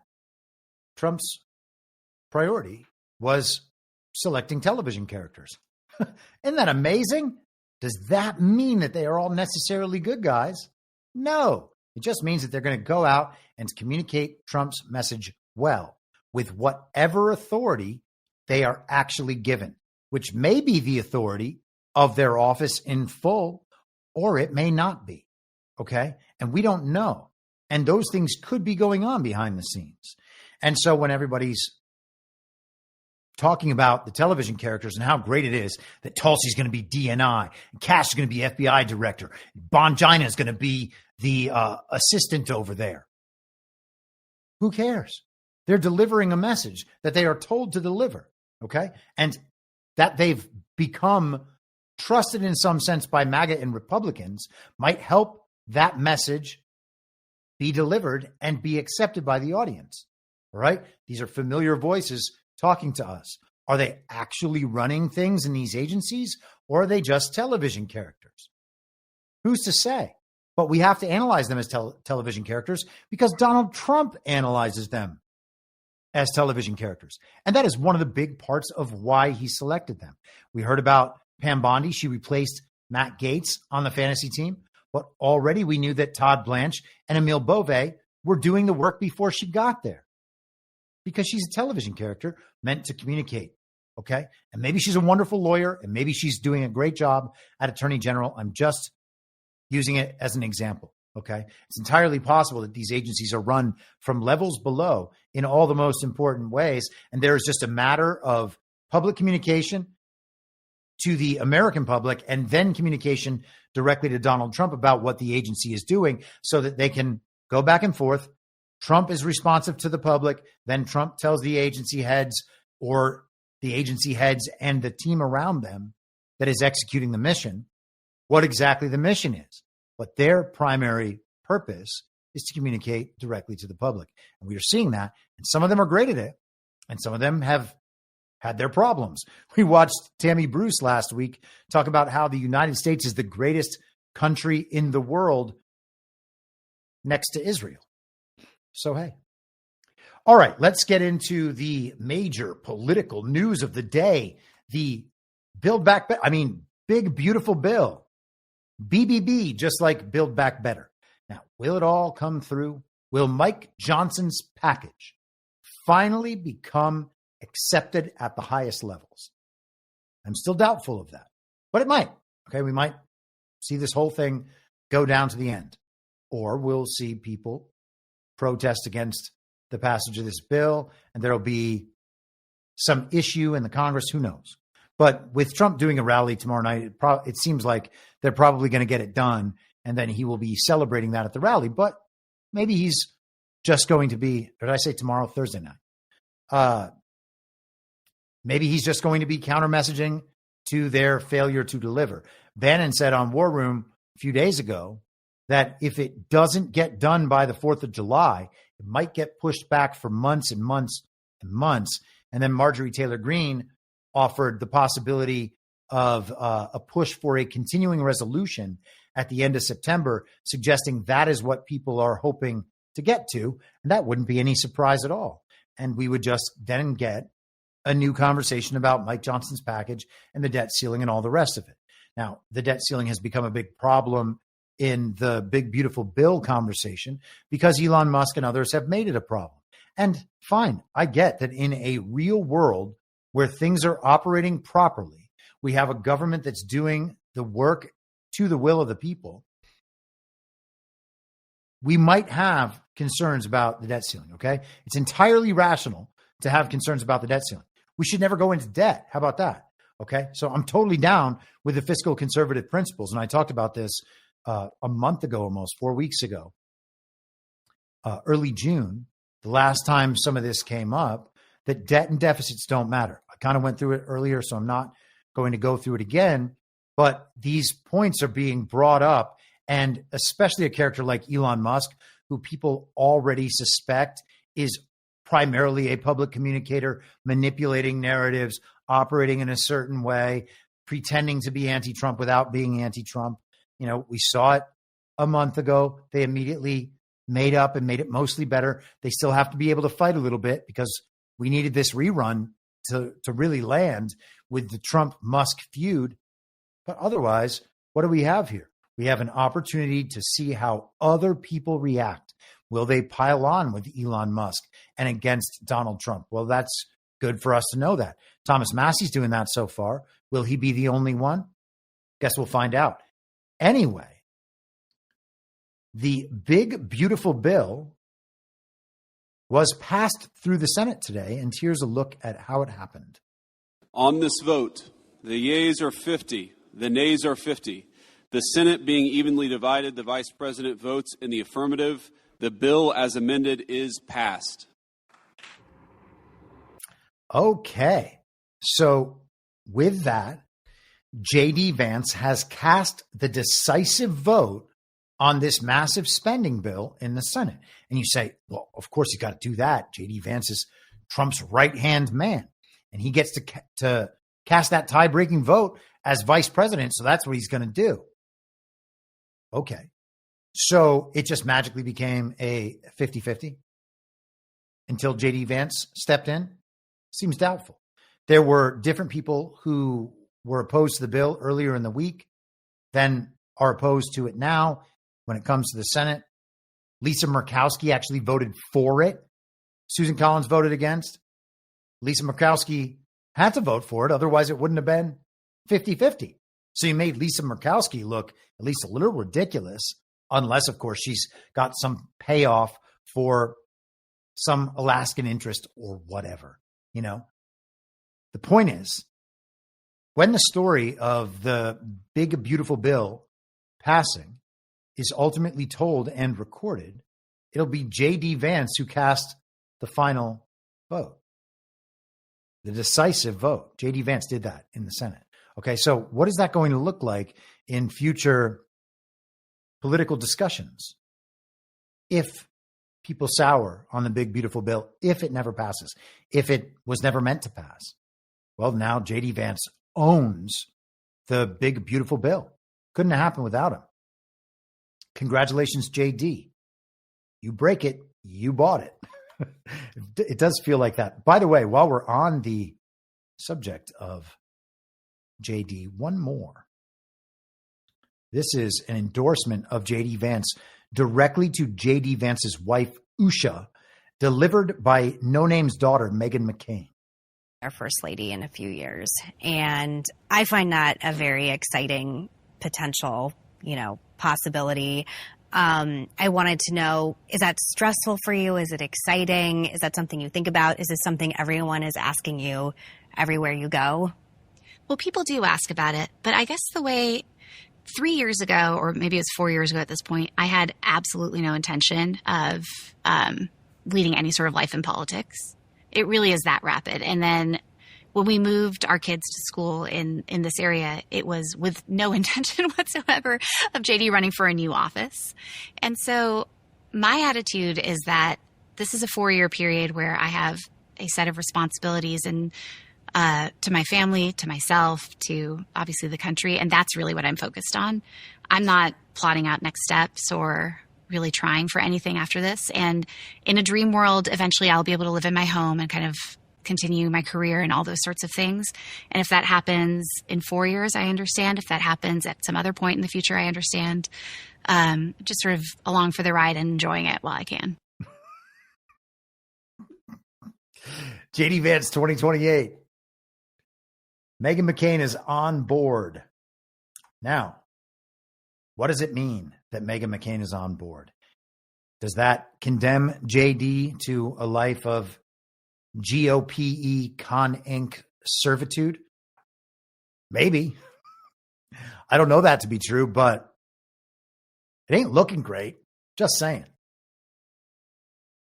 We are rhino hunting. That is what we are doing. The neocons and the rhinos have to be discovered. That's what this process is for. Okay, so if we're not doing it and we're not considering it, then we are not doing our part. All right. What is it that we are supposed to be doing? Just showing up to vote every 2 years? That's what a lot of people do. And then they focus on elections. Oh, I'm going to go register voters with Scott Pressler. Okay. Is that it? We could be pushing these things, and we must be pushing these things. How about Meghan McCain's show title, Citizen McCain? Oh, so clever. So clever. Okay, so back to the big, beautiful bill. It's definitely not Build Back Better. And Trump's definitely not pushing the Build Back Better bill to expose what these people actually wanted to do. That is definitely not happening. Trump has definitely made the best bill he could ever make and ever want. And that might be possible as well. Maybe these people will sign their own death warrants. I doubt it, but it's possible. Okay. It's definitely not Build Back Better, though. We have to know that. It's not that kind of spending meant to totally crash the financial system. Okay, so this is Zero Hedge from the other day. What was this? Saturday. The Senate version of the big, beautiful bill is out, and it's 940 pages. And then he updated. Senate Democrats have decided to force the clerk to read the entire reconciliation bill. And that is Punchbowl reporting. So 940 pages to be read by the clerk. It took them 16 straight hours. That's hilarious. That's a humiliation ritual to some degree. Then they had issues with the Senate parliamentarian who is still there from Harry Reid through Mitch McConnell and now still there with John Thune, who the president made the Senate majority leader back right after the election at some point. I think it was just in mid-November that he was pushing for that. People wanted Rick Scott or some others. And Trump was like, no, it'll be Thune. Thune will be fine. He'll do whatever he's supposed to do, and that will be fine. So Thune has not gotten rid of the Senate parliamentarian, and the Senate parliamentarian was throwing a few monkey wrenches into the gears over the course of this week as they were trying to put together the passage of this here big, beautiful bill. Thank goodness they got JD in there at the last moment. Otherwise, it would have gone down in flames. People are all like emotional about the big, beautiful bill, like just fighting with each other online, or not even fighting with each other, fighting with complete and total strangers that may well be bots online. Oh, how can you say that about the big, beautiful bill? Don't you care about deficits? You're not a conservative. What? What are we doing? Okay, let's go to Mike Johnson and see what he has to say about his package. This is X, formerly Twitter. My joint statement with leader Scalise, the GOP majority whip, and chairwoman Lisa McClain, and the whip is Tom Emmer, and chairwoman Lisa McClain on Senate passage of the one big, beautiful bill. So now it's the OBBB. OBBB. The House will work quickly to pass the one big, beautiful bill that enacts President Trump's full America First agenda by the 4th of July. The American people gave us a clear mandate. And after 4 years of Democrat failure, we intend to deliver without delay. Republicans were elected to do exactly what this bill achieves: secure the border, make tax cuts permanent, unleash American energy dominance, restore peace through strength, cut wasteful spending, and return to a government that puts America first. This bill is President Trump's agenda, and we are making it law. House Republicans are ready to finish the job and put the one big, beautiful bill on President Trump's desk in time for Independence Day. Okay, Mike Johnson, you have sold your package as hard as any man has ever sold it. Will you be successful? I guess we'll find out. So we have all of those priorities listed by Mike Johnson. One of them is making the tax cuts permanent. And I guess, okay, like as a half measure, fine. But also no taxes, okay? No taxes on tips, no taxes on overtime, no taxes on Social Security. You got to go the distance. You got to go the distance. Sooner or later, you got to go the distance. So if this is a half measure, then fine for now, and we can shrug and say, whatever. You know, it's just status quo continuing. So there's no point in being particularly upset about that either way.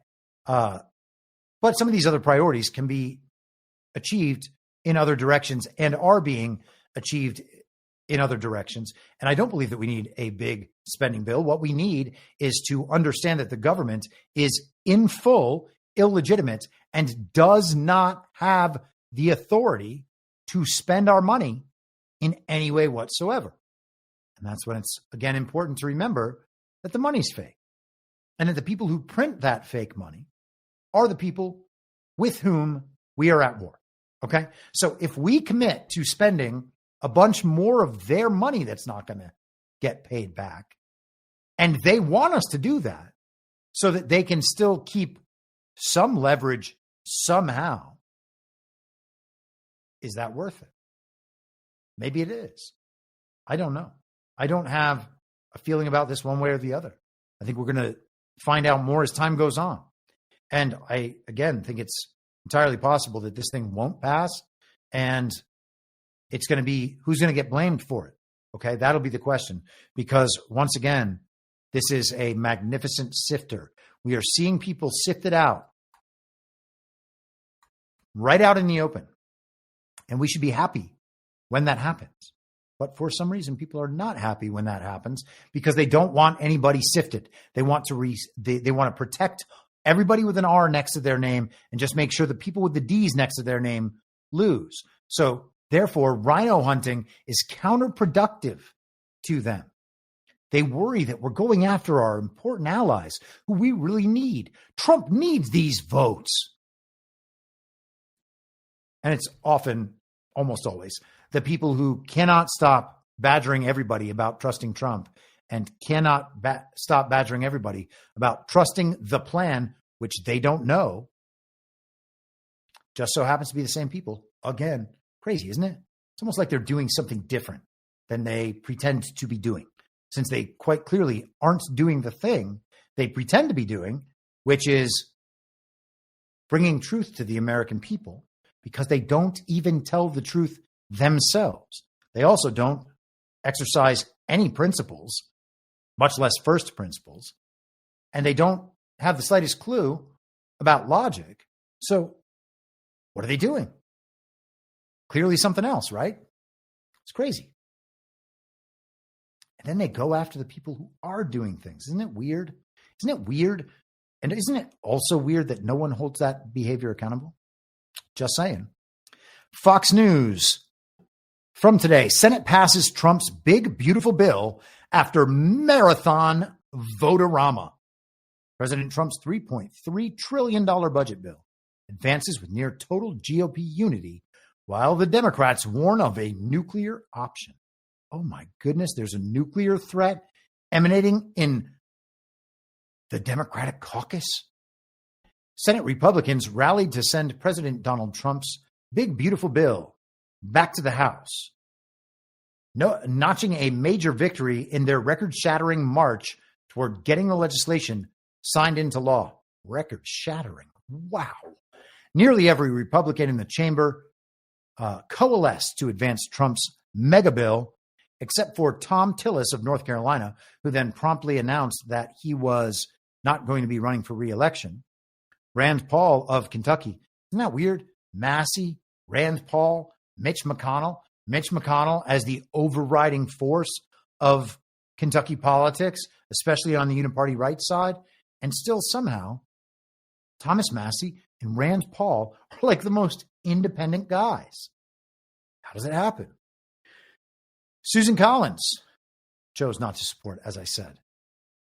The bill now heads to the House, where fiscal hawks in the House Freedom Caucus are frustrated with what they say are shallow spending cuts, and moderates are concerned over cuts to Medicaid. All have warned that they may not support the bill. Still, Republican leaders have made it clear they intend to have the bill on Trump's desk by Friday. Many House Republicans, including Speaker Mike Johnson, called on the Senate to change as little as possible. The product that could pass the House was front of mind for some Republicans as the day dragged on. Okay, so we're going to get all of the drama in the House, and then we will figure it out once and for all. Holy moly. Some Rumble rants and some subscriptions. So let's go through those, and then we will get back into the big, beautiful bill. MH Smoke Fan, $10. Thanks, Chris. I appreciate your package, opinion/show. Thank you, I think. But let's be very clear that my package has never been a part of this show or of my public persona in any way. And I suspect it will remain that way forever. Starborn gifted 5 subscriptions. Thank you very much. And another one after that, apparently. Thank you very much for that one, too. So I guess 6. Thank you very much for that. And thank you for all the help you do in feeding signal-oriented content into the Telegram stream. Team Smooth, $4. A nice round 4. The word package will never be the same, especially if joined with a descriptive term for the rest of my life. And I appreciate that that has happened to you. And I think about it that way myself. So it's more fun this way, I guess. Okay, let's continue. Donald Trump had himself a big celebration today on Truth Social. He has begun launching off some extremely long posts lately. Almost all of our great Republicans in the United States Senate have passed our one big beautiful bill. It is no longer a House bill or a Senate bill. It's everyone's bill. There is so much to be proud of, and everyone got a major policy win. But the biggest winner of them all will be the American people, who will have permanently lower taxes, higher wages, and take-home pay, secure borders, and a stronger and more powerful military. Additionally, Medicaid, Medicare, and Social Security benefits are not being cut, but are being strengthened and protected from the radical, destructive Democrats by eliminating waste, fraud, and abuse from those programs. We can have all of this right now, but only if the House GOP unites, ignores its occasional quote-unquote grandstanders, you know who you are, Thomas Massey, and does the right thing, which is sending this bill to my desk. We are on schedule. Let's keep it going and be done before you and your family go on a July 4th vacation. The American people need and deserve it. They sent us here to get it done. Our country is going to explode with massive growth, even more than it already has since I was reelected. Between the growth, this bill, our tariffs, and more, the one big beautiful bill sets the United States down a fiscal path by greatly reducing our federal deficit and setting us on course for enormous prosperity in the new and wonderful golden age of America. To all my GOP friends in the House, stay united, have fun, and vote yay. God bless you all. Yeah, and he's not endorsing Kanye West right there. At least I don't think so. Who knows? Maybe vote yay will be the slogan of 2028, and it'll be Kanye instead of Jay-Z. I don't know. Or maybe him creating that Hitler song will make that impossible and only entertaining. It would be entertaining. It would be very entertaining. Someone in the chat earlier, I can't remember who, asked whether President Trump would exercise a line item veto. And we are told that under the regime system, the line item veto is not allowed. And let me just pull something up about that, because I want to answer this correctly. We actually did a clip last week with Patty Murray talking to Russ Vought about how the administration was going to get around various elements of the spending packages. So at the federal level, the line item veto is not allowed. Here's why. In 1996, Congress passed the Line Item Veto Act, granting the president the authority to cancel specific spending provisions or tax items while approving the rest. However, in a landmark case, Clinton versus the city of New York, the U.S. Supreme Court struck down that law in a 6-3 decision. Justice Stevens explained that this power gave the president the ability to unilaterally amend or repeal parts of statutes, violating the presentment clause of Article 1, Section 7, which outlines how a bill becomes a law. Now, I don't think that Justice Stevens was in his right mind there, okay? If a president can veto something, which the president can do, and the House is unable then to get the 2/3 majority, or I think it's 3/4 majority, to send it back to the president to pass it like with a veto-proof majority, if the president is able to veto, then that is already an effective line item veto if the president requires it to be, okay? And so what happens if they pass the BBB and President Trump doesn't sign it? I think that's a low probability possibility, just to be clear. But what if he says, you know what, we got to make all these rescissions. I'm going to use the line item veto here, here, here, and here, and he's going to challenge this Supreme Court decision. This is exactly the sort of Supreme Court decision one would expect to be challenged. And I was going with ChatGPT there. I am sorry that I did not pull that up. But if a president can veto a piece of legislation in its entirety for any reason, then he already has an effective line item veto if he chooses to use it. Okay? He could simply say to them, remove that, remove that, remove that, remove that, remove that, and then I will sign this bill. But otherwise, it's going to be vetoed. So that's an effective line item veto. And we will see how that ends up playing out in the future. I would expect that this fight will be fought. Okay? We talk often about the court decisions and all of the lawfare on both sides. And I don't mean that our side wages lawfare, but certainly is responsive to that lawfare and has to be. And all of that is used to get the lines painted on the field, all the rules written down in the rule book, so we know exactly where things stand, and then we can operate.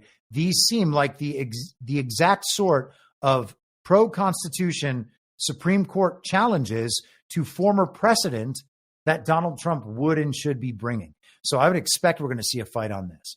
Russ Vought talked last year in his interview with Tucker Carlson. Great interview. Russ Vaught's a very interesting guy. He talked about rescissions. He talked about impoundment. When do we think that those things will be used? I would suggest that it'll be used with the BBB. And maybe that's all Trump has intended the whole time. I'm going to get the House and the Senate to pass this massive piece of legislation. I'm going to promote the hell out of that legislation. And then at the end of it, I'm going to go through and get rid of all the things that the American people don't want in that legislation. And then what are they going to do about it? What would they do about it?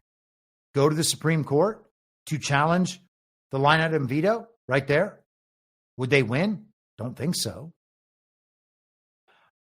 Again, I don't know if this is going to happen, but I think that these are possible routes, and we should have our minds open to them and be watchful for them over the next few days, because anything could happen.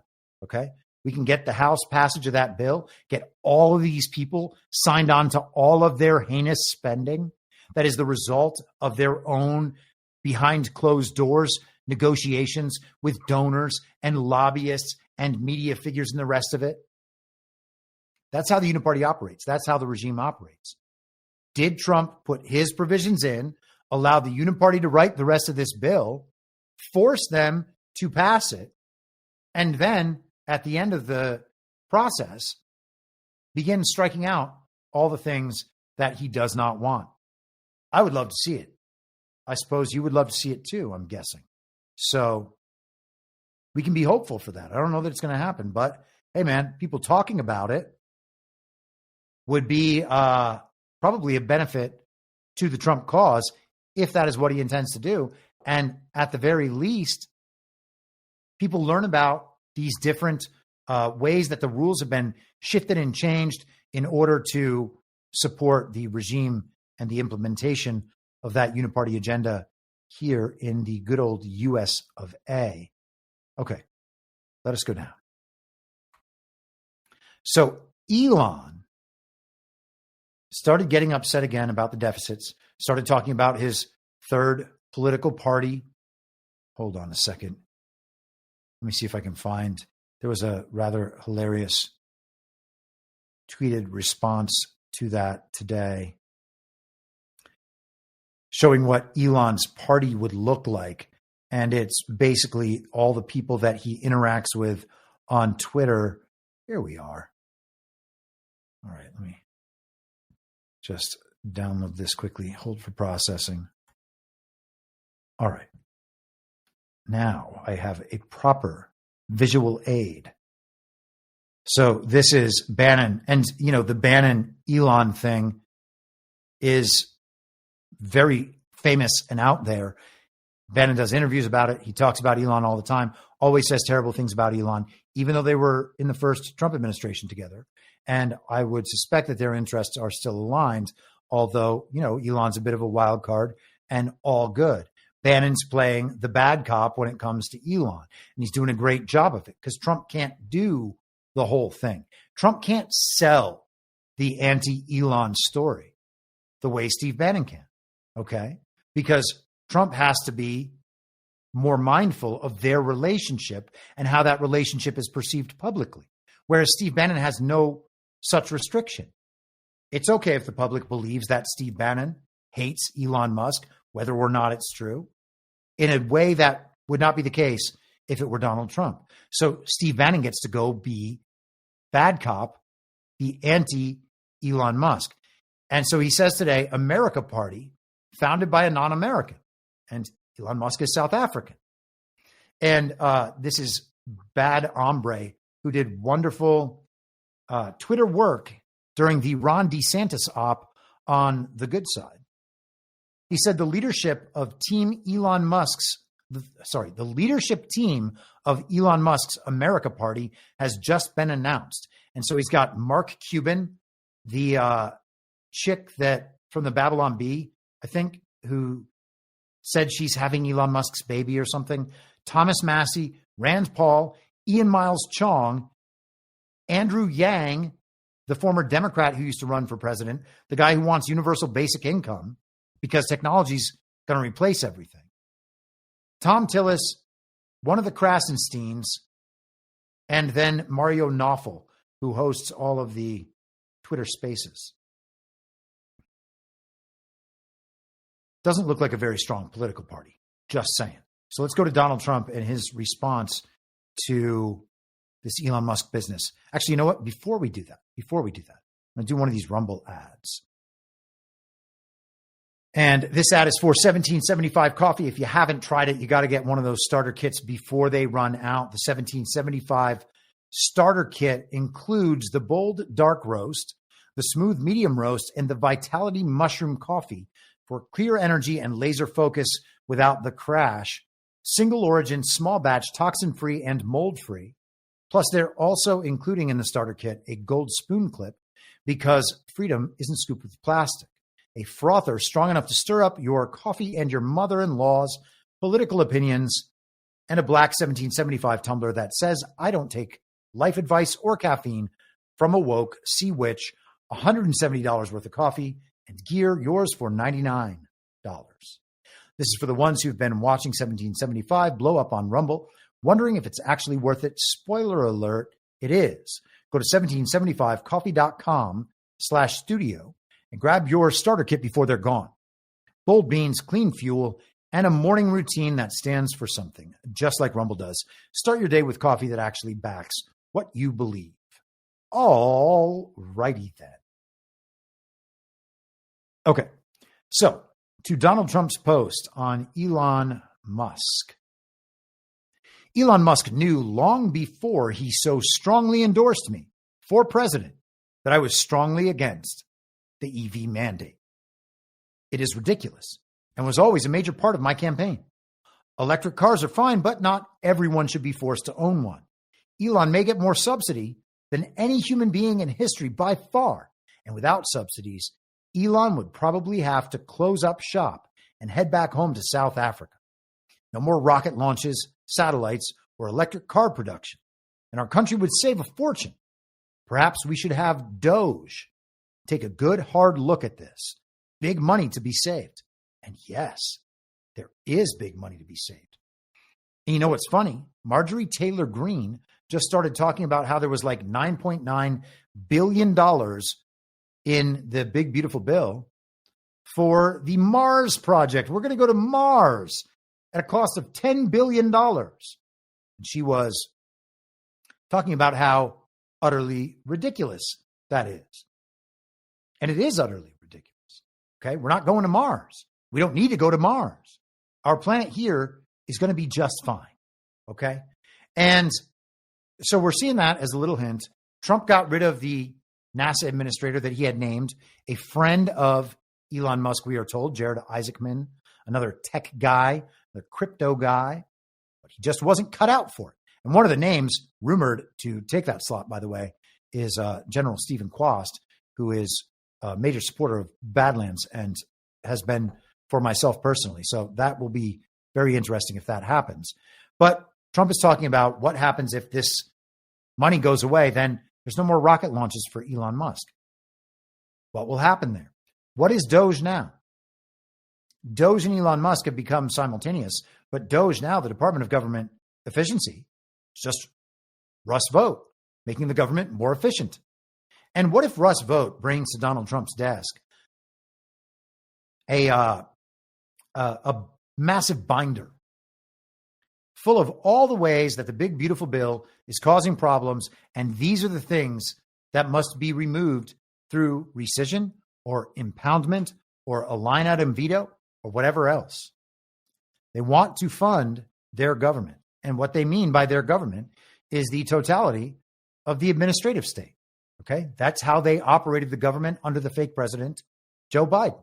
And they told the American public that the president, Joe Biden, was doing all of those things. But of course he wasn't. And we've got the auto pen and we've got the dementia and we've got these stories finally becoming accepted by a mainstream audience. Okay. We were saying these things the entire time. I never once called Joe Biden the president. It says at the end of my show every day, Joe Biden will never be president, is not president, and will never be, and was not president. Every show. Okay. So these ideas have been out there that none of what Joe Biden was doing was legitimate. Okay. The administrative state, to the extent that the federal government was running things, that was the level at which it was running things. It wasn't Joe Biden. It was levels beneath that in terms of our perception, but levels more toward the heart of the deep state even. Okay. Because the administrative state is key, just like it is in every communist regime. And that is what we have. Sad to say, right? But we have government control over everything, including and especially the corporations and the means of production. And the 14th Amendment allowed them to do that because it gave the government the ability to access all business and all private transactions. So had to make sure that there was no slavery. And they just wound up making more slavery. Oh man, this provision that we put in to end slavery has instead made everyone slaves. Who could see that coming? Oh well, reelect us next year. Polymathanon in the chat, 5 subscriptions gifted, and thank you very much. AJC number 3 did the same thing, and thank you very much. Everybody's being awfully supportive today, even though I am not up to my full capacity today. Okay, let us continue. Donald Trump spoke about Elon Musk and Doge this morning. Elon Musk. Who? What happened to Elon Musk? Nothing. You know, he's upset that he's losing his EV mandate, and he's very upset about things, but you know, he could lose a lot more than that. I can tell you right now. Hey, Elon can lose a lot more than that. So, Elon Musk could lose a lot more than just the EV mandate. And Trump is obviously right when he talks about the fact that he campaigned on removing the EV mandate. Is it possible that Elon Musk is only mad about the EV mandate, and he is so mad about it that he is going against Donald Trump, who he has supported vociferously for nearly 2 years? And I suppose it's more like 1 year very formally and publicly, but behind the scenes, he was obviously headed in that direction for quite a long time. Okay, so Elon knew the entire time the EV mandate would be gone. There's absolutely no way that at any point Elon thought the EV mandate was going to be in there. And Trump says it over and over again. Okay, so there's no way they could be fighting over an EV mandate. If they're fighting, it's over something else. Are they fighting over something else? And if so, why isn't Donald Trump telling us about that thing? Instead, he's only telling us about the EV mandate.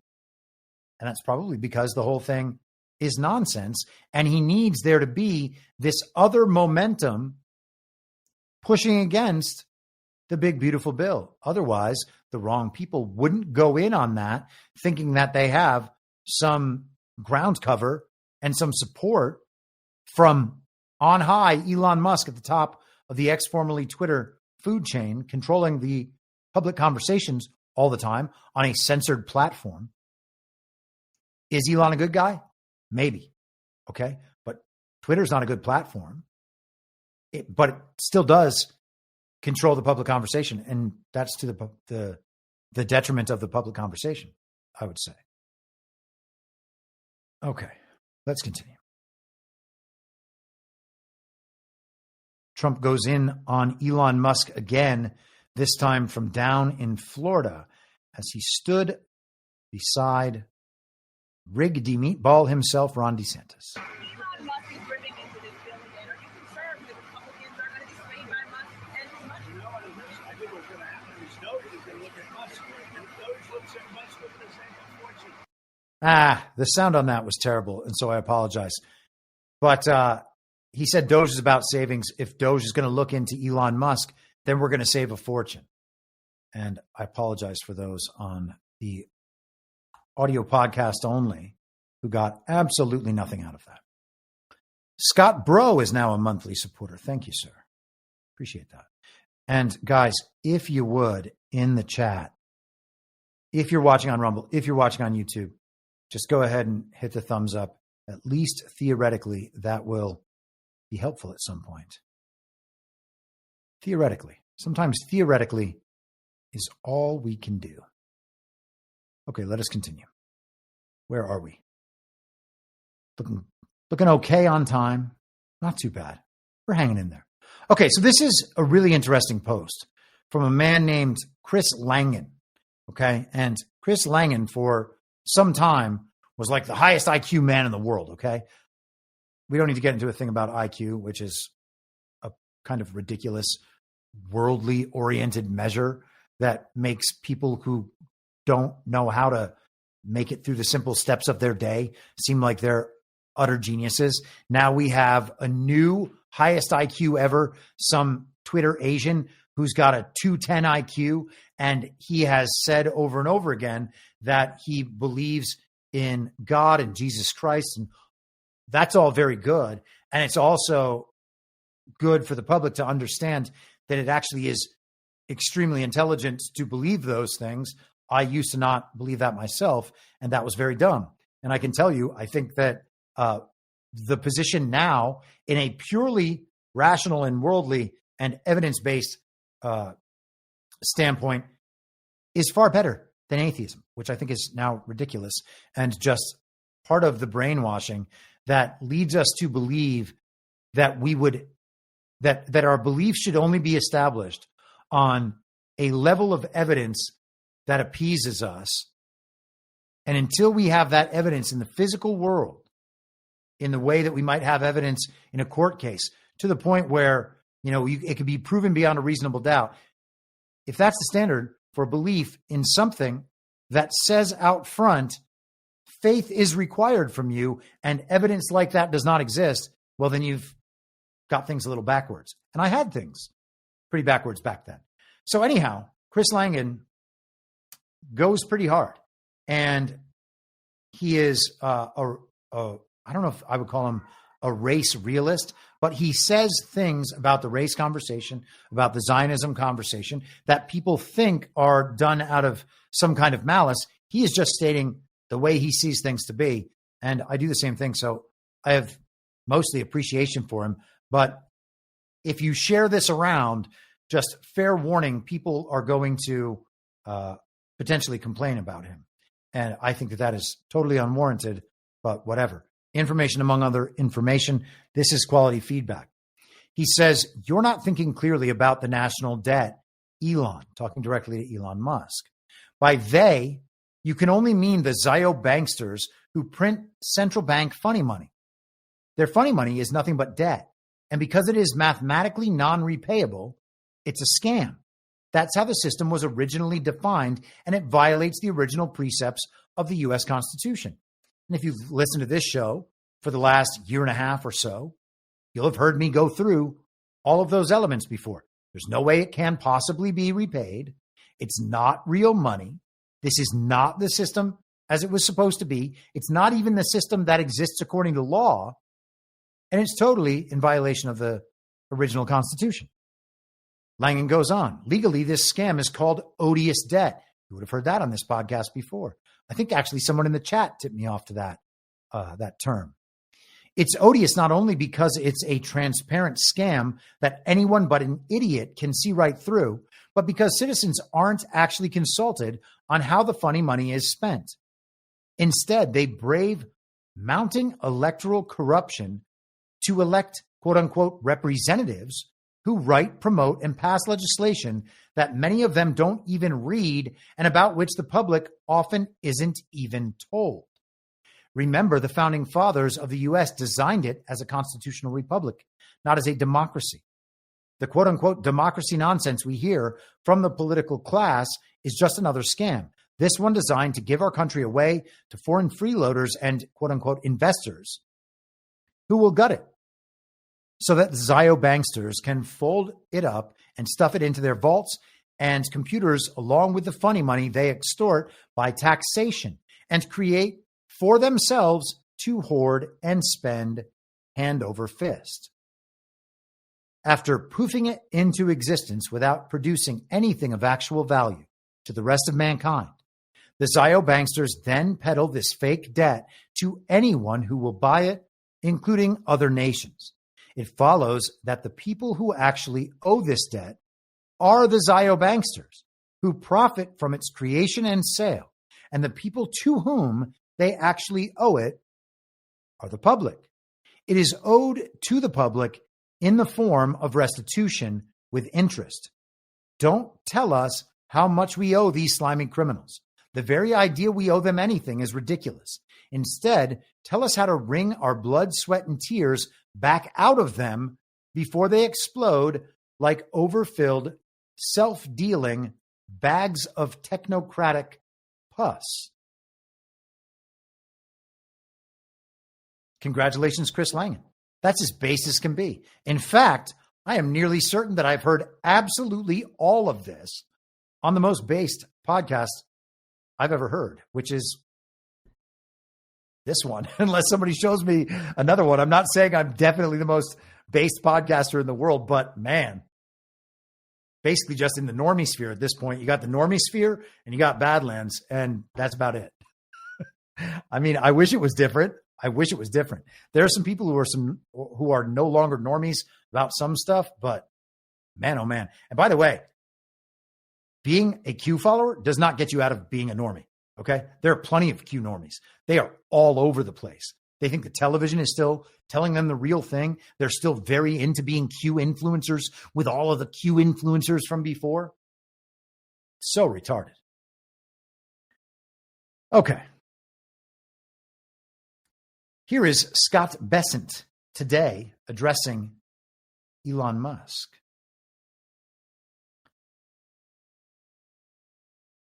Taking advantage of the system. We're going to put in a work requirement, and we're just trying to get the levels back to where we were pre-COVID, which I don't think anybody disagrees with. Elon Musk says this: it's obvious with this insane spending bill, increases the debt ceiling by $5 trillion.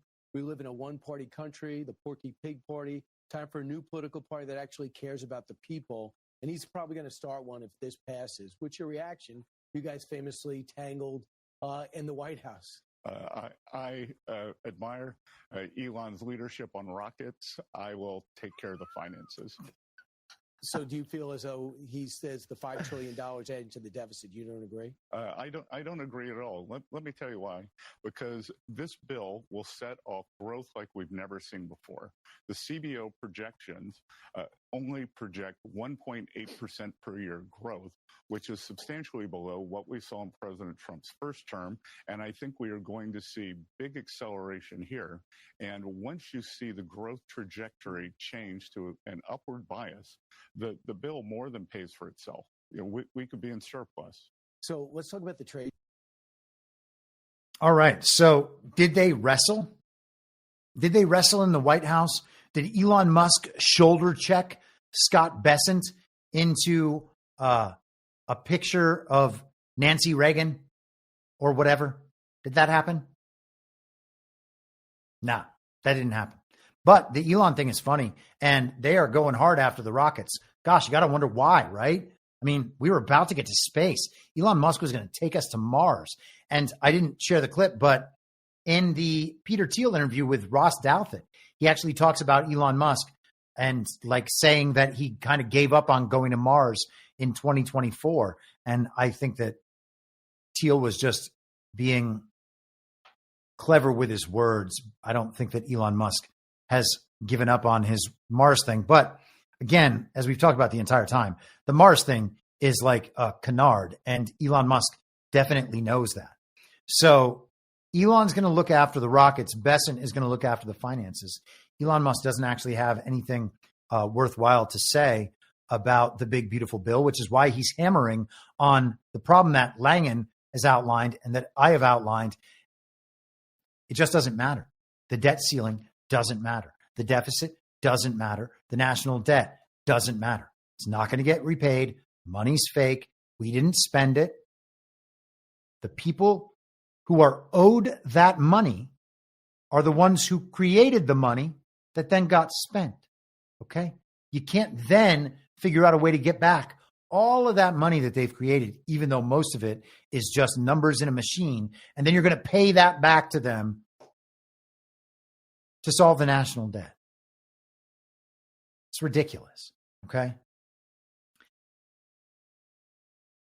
In the course of this conversation, it is also worth talking about the Federal Reserve. Here is Scott Bessent addressing that. And one more preface to this. We've talked consistently over the last couple of months. John's brought it up a number of times. A shadow Fed chair. Okay. The potential that a new Fed chair will be named before Jerome Powell's term officially ends, and how that would work. And so Bessent is addressing that possibility here.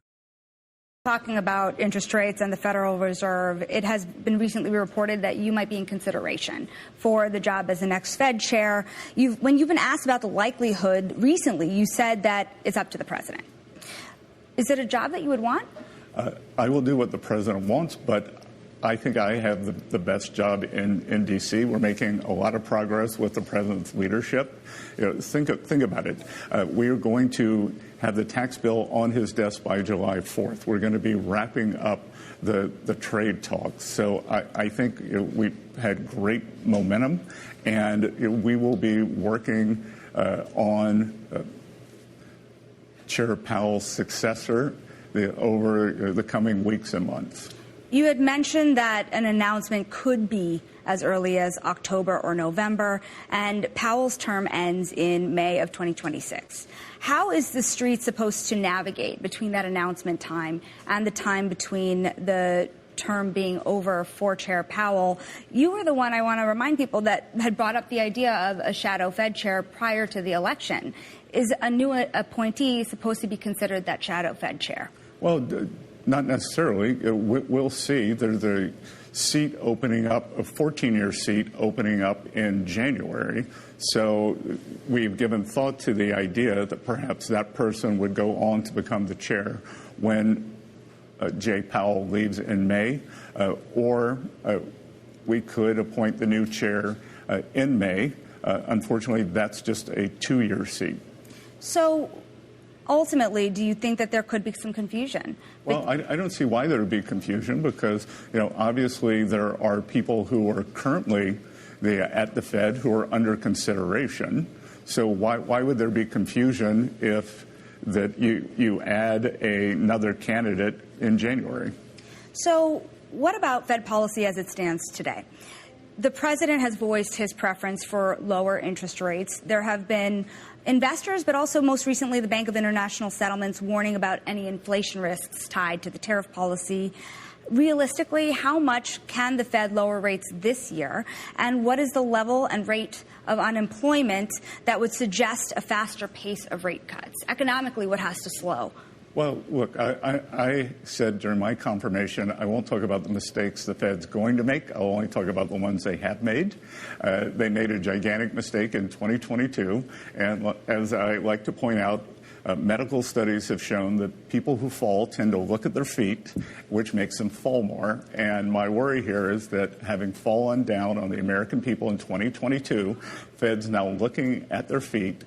We have seen no inflation from tariffs. If we do, which we don't have to, then there'd be a one-time price adjustment. Nothing is more transitory than that. So, Team Transitory, having failed the American people in 22, they seem a little frozen at at the wheel here. I would suggest, and I have suggested before, that this seems like a perfect ploy to allow Jerome Powell to take whatever blame there is for whatever adjustment will eventually come when rates change. And Donald Trump has been hammering this pretty hard. This was his post from yesterday on Truth Social. Jerome Too Late Powell and his entire board should be ashamed of themselves for allowing this to happen to the United States. They have one of the easiest, most prestigious jobs in America, and they have failed and continue to do so. If they were going to do their job properly, our country would be saving trillions of dollars in interest costs. The board just sits there and watches, so they are equally to blame. We should be paying 1% interest or better. And so he then includes as a letter to Jerome Powell that he wrote on by hand, he kind of brackets the top 5 countries, or I should say the countries with the lowest Federal Reserve rates, 0.25, 0.45, 0.50, and then a couple 1.75s. And compares that to the United States of America, the 35th lowest rate at 4.5%. So that is, let me do the math here. 18 times the rate of Switzerland and 10 times the rate of Cambodia and almost 10 for Japan. That's kind of absurd. The Federal Reserve has the American dollar, the bank that provides the American dollar on behalf of the global regime, of course. You always got to keep that in the background. The bank that provides the dollar gives us the dollar at the worst rates. What? Is the dollar an American currency if that is the case?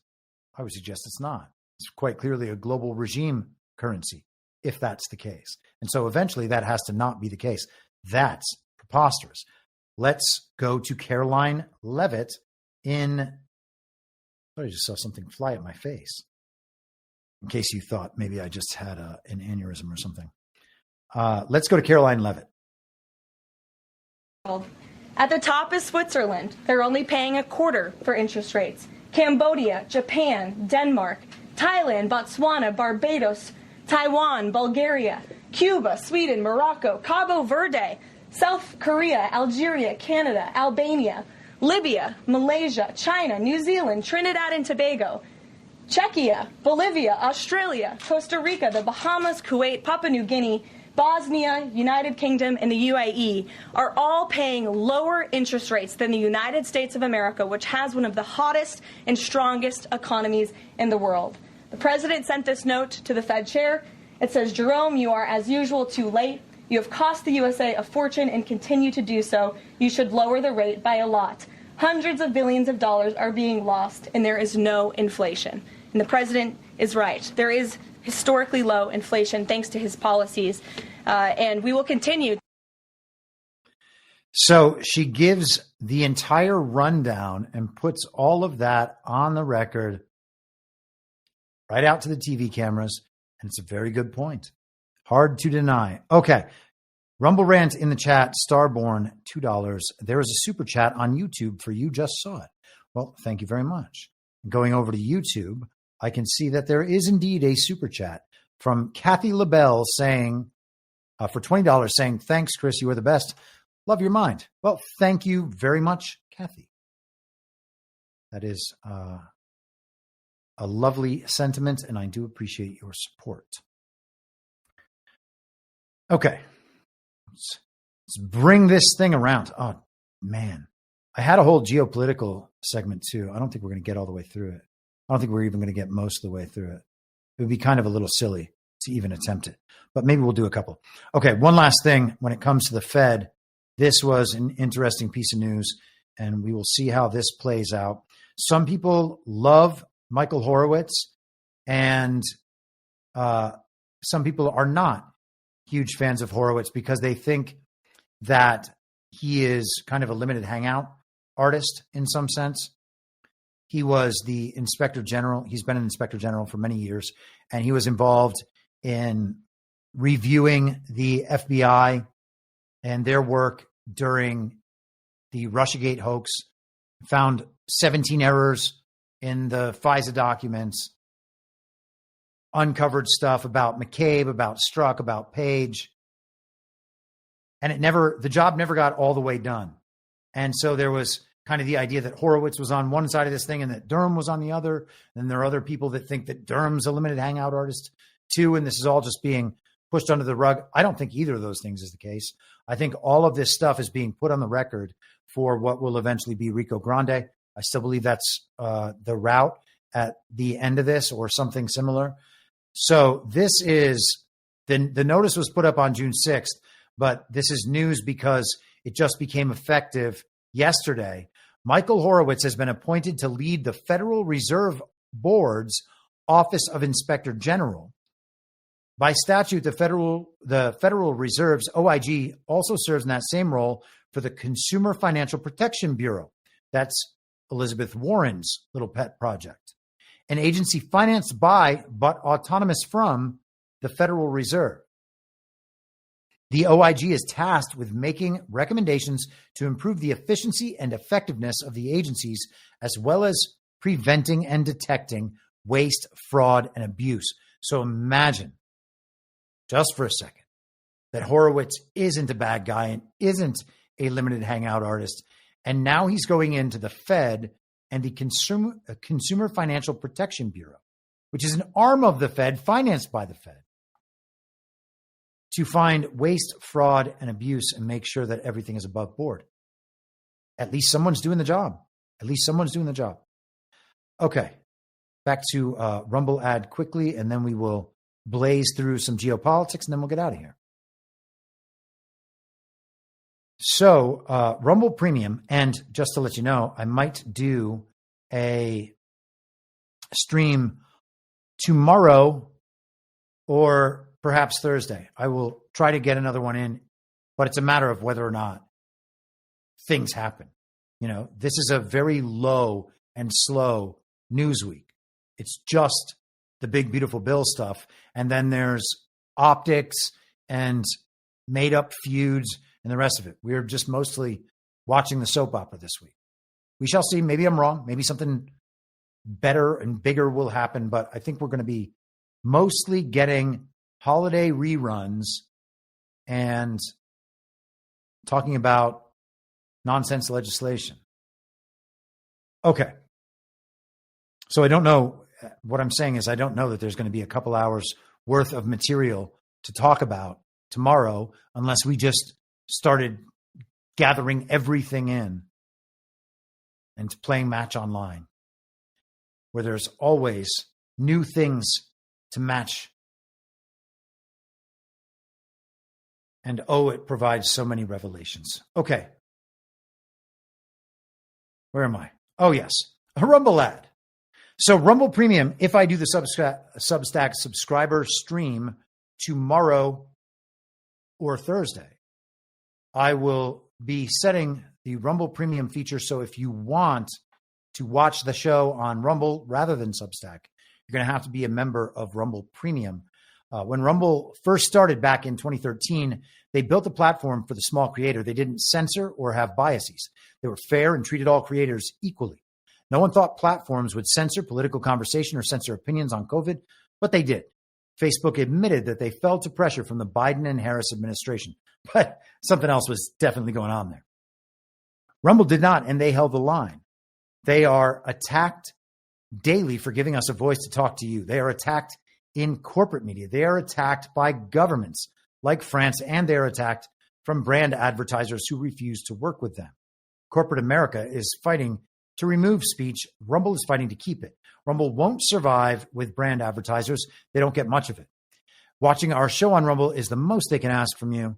But if you really believe in this fight and you have the means, one major way you can help Rumble survive is by joining Rumble Premium. Go to rumble.com/premium, use the promo code studio, and you'll get $10 off an annual subscription. Rumble.com/premium, code studio. Okay, let us press on. Let's go momentarily to India. Speaking of free speech, Indian tech hub state pushes jail terms for fake news, sparks worries. Okay? India's tech hub state. So while thinking about India's tech hub state, think about our tech hub state. What's our tech hub state? Well, for a long time, it was California. Some people would probably still argue that it's California. Does California draft legislation to curb speech? Yes. In fact, I personally was censored, provable in FOIA documents, by the Secretary of State's office in California for being filmed talking about how the Secretary of State's office had switched my voter registration to permanent mail-in ballot only without my permission. So they are certainly down to curb speech. Our tech hub state is anti-speech, so is India's, apparently. Draft legislation by India's tech hub state of Karnataka would impose jail terms of up to 7 years for spreading fake news and other misinformation. Fake news and other misinformation has stirred concerns among free speech activists that it could lead to censorship. With nearly 1 billion internet users, the stakes are high in a sprawling country of many ethnic and religious communities where fake news risks stirring deadly strife. And AI deepfake videos have alarmed officials during elections. And alarming officials is absolutely a good reason to censor people. That's what we're being told here. There's a chance that someone might not recognize an AI-produced deepfake video. And so that is enough to censor people. And videos alarmed officials during elections, so they might send people directly to jail. Now, I am not worried about this in any way, A, because it's India, and who gives a shit? I'm just kidding. I care about the Indian people too. But B, because it's draft legislation, and we've had the same things happen here. And the truth is, the only cure to the censorship problem is for everybody to refuse to change what they're saying in order to comply with the censors. And I'll just go back again to all those in the Republican establishment, in Con Inc., in the GOP establishment and elite, okay, the GOP-E, as they are called, the DeSantis simps, all the pro-Ukraine, all the pro-Israel, all the people focused on elections all the time, probably all the people out there complaining about debt and deficits right now. Where were they? They weren't censored. Have they talked about censorship?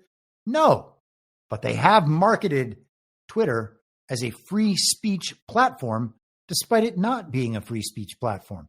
Isn't that curious? I wonder what else those people are doing. And is this problem deeply embedded in the truth community? Matter of fact, yes, it is. Strange, huh? Speaking of Ukraine, this is from Russia Today. And I don't mean actually today. It's from the site Russia Today, but from Sunday. Lavrov compares Ukrainian Nazis with Third Reich. Based.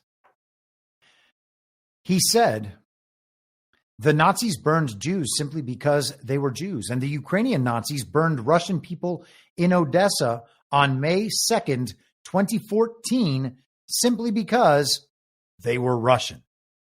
I wonder if that's what Hunter Biden was talking about when he was texting with his brother's widow, who he was in a relationship with, about how people believe that Hunter himself was involved in children being burned alive in the Donbass. Now, Odessa is not exactly Donbass, but kind of along the same lines, don't you think? A stunning comparison for a person, this is German Chancellor Friedrich Merz, a stunning comparison for a person who expects to be taken seriously. Oh, he's talking about Friedrich Merz. I'm sorry. That's my mistake. Lavrov says, a stunning comparison talking about Merz and his pushback for someone who expects to be taken seriously as Chancellor of Germany. But of course, we are not ready for the fraudulent approaches that some European leaders are pushing us toward. And that whole narrative, though that was a little choppy in my presentation, that whole narrative seems to be coming unraveled. Consider how many people supported Ukrainian Nazis and continued supporting Ukraine even after they knew there were Nazis there. I mean, it's a lot of the country. It really is a lot of people. It's basically all Democrats, and the entirety of the GOP warmongering neocon establishment, all of them were like, those aren't Nazis. Those aren't the real Nazis. The real Nazis happened 80 years ago, and you're not allowed to talk about them. Only we are. Okay. Here's Vladimir Putin.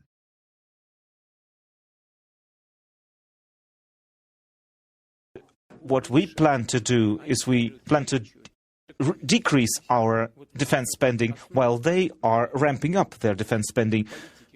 So if you look at their defense policies and military policies, it's quite clear. So let them do that. Let them do whatever they want to do. In the security sphere, well, it won't give them any more security. And in terms of social security and economic security, it will damage them. So Russia is cutting spending despite being involved in a very real war in Ukraine and despite providing defensive capabilities for countries that have kicked out the regime across Africa and other regions, and that'll probably be diminished over time. But they're cutting back while we are pushing ahead with a $1 trillion budget for our military. And that's because our military has to serve as the global regime's military. Therefore, we have to spend all that money because the other countries won't. Although Trump is changing that, and we shall see how that ultimately goes. But speaking of Trump, here is Vladimir Putin commenting on Trump, assuming that I have properly grabbed this. Oh, there we are. Deeply respect the current American president. He's traveled a very long and difficult path. There were hardships along the way on his way to the White House. You know that he survived 2 attempts on his life. He's a very courageous person, that's for sure. As for what he's doing within the country, within the United States, or when it comes to the Middle East and his efforts there to achieve peace, for example, in the Ukraine crisis, we value that a lot. And let me say that publicly again, like I've said before, President Trump, I believe, sincerely wants to achieve peace in Ukraine. Just recently, he said it's more difficult than he had believed before. Well, that's true, and it's to be expected, because it's one thing when you look at something from the outside and it's something different when you actually deal with it. And the same goes for the Middle Eastern matter. Although over there, I think he had much more experience. He was more involved in the Middle East before. But it's difficult there as well, because real life is always difficult. It's more difficult than what you initially believe. Okay, and we can leave it there. But great respect being expressed for Donald Trump from Vladimir Putin, whose opinion is actually worth way more than all of our media combined. And here is Donald Trump talking about his relationship with some of these leaders. Told us that Vladimir Putin reached out to you to help you with the Iran crisis. He made some nice statements today. Did you see the statements? Very nice. Vladimir Putin made some very nice statements today. Look, he respects our country again. He didn't respect it a year ago, I can tell you right now. But Putin respects our country. And President Xi of China respects our country. And Kim Jong-un they respect our country again. We were not a country that was respected just a year ago. We had a president that was incompetent. We had bad people circulating around this desk, this beautiful, resolute desk. They had, I guess, evil intentions. You couldn't be that stupid. I mean, they had evil intentions. But the world respects our country again. Thank you very much, everybody. Congratulations. Thank you very much. And the chaos breaks out. Everybody has to leave. That's a pretty funny thing that has stuck around since the fake and illegitimate presidency of Joe Biden. All of the staffers in the room trying to rush the press out as quickly as possible. Maybe one day we'll get some insight into exactly what all that means. It didn't seem like that ever had to happen prior to Joe Biden. Maybe I just missed it back then. Totally possible. Maybe Trump just puts himself on display in the Oval Office so much more in a way that other presidents haven't prior. I don't know. Okay, so we had this little issue last week. We've seen a lot of back and forth between Donald Trump and Mark Carney. He was up in Canada for the G7, came back early, and there has been some negotiation. Trump keeps talking about the 51st state, Canada becoming the 51st state. Carney keeps acting like he is the nationalist populist candidate or something. He somehow was able to beat the Canadian Ron DeSantis in Canada's fake elections somehow.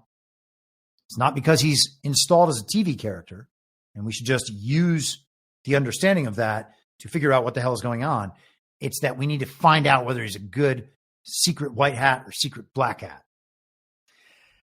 Donald Trump on Truth Social, we have just been informed that Canada, a very difficult country to trade with, including the fact that they have charged our farmers as much as 400% tariffs for years on dairy products, has just announced that they are putting a digital services tax on our American technology companies, which is a direct and blatant attack on our country. They are obviously copying the European Union, which has done the same thing and is currently under discussion with us also. Based on this egregious tax, we are hereby terminating all discussions on trade with Canada, effective immediately. We will let Canada know the tariff that they will be paying to do business with the United States of America within the next 7-day period. Thank you for your attention to this matter. So Canada was totally aligned with Europe, and then Donald Trump had to tighten the screws on them. Here he is in the Oval Office. Okay. Mr. President, going back to your Truth Social post on Canada specifically, why are you deciding to end trade talks with Canada, and what rate are you looking to set? So Canada put a charge on some of our companies, and Canada's been a very difficult country to deal with over the years. We hear Canada, we have a great relationship with the people of Canada, but it's been very difficult, and they put a charge, and they were a little bit early. We found out about it. So, and we have all the cards. We have every single one. We don't want to do anything bad, but they have economically. We have such power over Canada. I'd rather not use it, but they did something with our tech companies today, trying to copy Europe. They copied Europe. It's not going to work out well for Europe either, and it's not going to work out well for Canada. They were foolish to do it. And so I said, we're going to stop all negotiations with Canada right now until they straighten out their act. Okay? Is there anything Canada can do to change your mind about this situation? Well, no, they put a tax on companies that were American companies that they shouldn't. A very severe tax. And, I guess they could remove it. They will, but it doesn't matter to me. We have all the cards. We do a lot of business with Canada, but relatively little. They do most of their business is with us. And when you have that circumstance, you treat people better. They've had farmers that are getting like 300, 400, 200% in tariffs. Nobody's ever seen anything like it. We have cases, you don't read this and the people don't report, but they charge us 400% on some dairy products. 400%. Nobody writes that. It's not fair to our farmers. And the trade imbalance is something that we've discussed at great length over the last few months. But the important thing to remember is it's a one world, top-down, centralized, controlled economy. Okay. And Canada, as a regime state, well, they need certain things. They have to implement the regime agenda in Canada. And for that, they need money. And because Canada can't create that kind of money on their own, well, they get it from the U.S. So you figure out how to funnel the money from the U.S. into Canada, and they create the trade imbalances to do exactly that in the proper industries. Everything is all mapped out, and the agenda marches forward. We can see the way the machine works now, and we have to pay attention to that. So Canada immediately, upon hearing Trump's response, dropped their digital tax. And so now they're going to resume their negotiations. The U.S. will resume trade negotiations with Canada immediately after Ottawa scrapped its digital service tax targeting U.S. technology firms. White House economic advisor Kevin Hassett said on Monday. And we don't need to go deeply into that. But that's how quickly the situation is reversed. So what did we do? What did we see with Trump and Mark Carney? They seem to have a very good, open relationship. They're at least communicating. Even if they're not aligned in a real way, they're communicating, and Carney seems to be under some control. So Carney goes and flexes Canada's power, which allows Donald Trump to respond, and he flexes it in a way that would be immediately offensive because of censorship concerns within the country. And, you know, it's just out of bounds as far as Trump goes with harming and targeting an American company like that.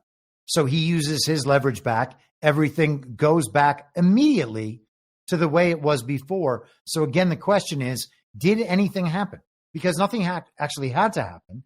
Just some messaging on one side, some messaging on the other side, and then the resolution, which gives everybody the chance to operate within the sifter. And I think this stuff is brilliant, honestly. It's both sides of the game board being played intentionally, which I guess you're able to do depending on your skill and the amount of power you have. All right, I think we can probably get through the rest of it in 10-ish minutes. I'll say that and then be terrible. But if I go to, I really had a way to bring it all home, and that was the whole thing. But could save it. All right, let's just go for it. So this is Donald Trump speaking out on the Ayatollah over the weekend. Why would the so-called supreme leader, Ayatollah Ali Khamenei, of the war-torn country of Iran, say so blatantly and foolishly that he won the war with Israel when he knows that statement is a lie? It is not so. As a man of great faith, he is not supposed to lie. His country was decimated. His 3 evil nuclear sites were obliterated. And I knew exactly where he was sheltered and would not let Israel or the U.S. armed forces, by far the greatest and most powerful in the world, terminate his life. I saved him from a very ugly and ignominious death. And he does not have to say, thank you, President Trump. In fact, in the final act of the war, I demanded that, where did I go? I demanded that Israel bring back a very large group of planes which were headed directly to Tehran, looking for a big day, perhaps the final knockout. And we can leave that there because I know that we went through this on Friday as well. But I really want to focus on the death element, because Trump said that he saved him from an ugly and ignominious death. And also that he made clear that the supreme leader was Ayatollah Ali Khamenei. And what did we hear about other Ayatollahs over the weekend? Well, 2 of them we were told in pointless viral stories that people just spread without thinking. We were told that there were 2 fatwas issued against Donald Trump. Oh, wow. Fatwas. What are we going to do? Find a regime-funded terrorist organization to carry out these fatwas? I cannot believe that people still buy into this stuff. And I don't know this to be true, obviously, but you have to wonder if Donald Trump was trying to make it very clear in a post that would be read by people that the Ayatollah is this guy, not those other guys they're telling you are the Ayatollahs with the fatwas. We're all of this is narrative manipulation to safely land the plane of these Iran-Israel negotiations, the crisis which we totally watched unfold over the past couple of weeks. All of this stuff is very careful there. And so I would suspect with his advance notice on these things in general, I think we can assume that Trump has all the information, that something else was going on and that was leading into the stories of the weekend. This is the Iranian foreign minister responding. Syed Abbas Araghchi, I think is how you'd say that. I don't know. The complexity and tenacity of Iranians is famously known in our magnificent carpets, woven through countless hours of hard work and patience. Talking about the rugs, the Persian rug right there.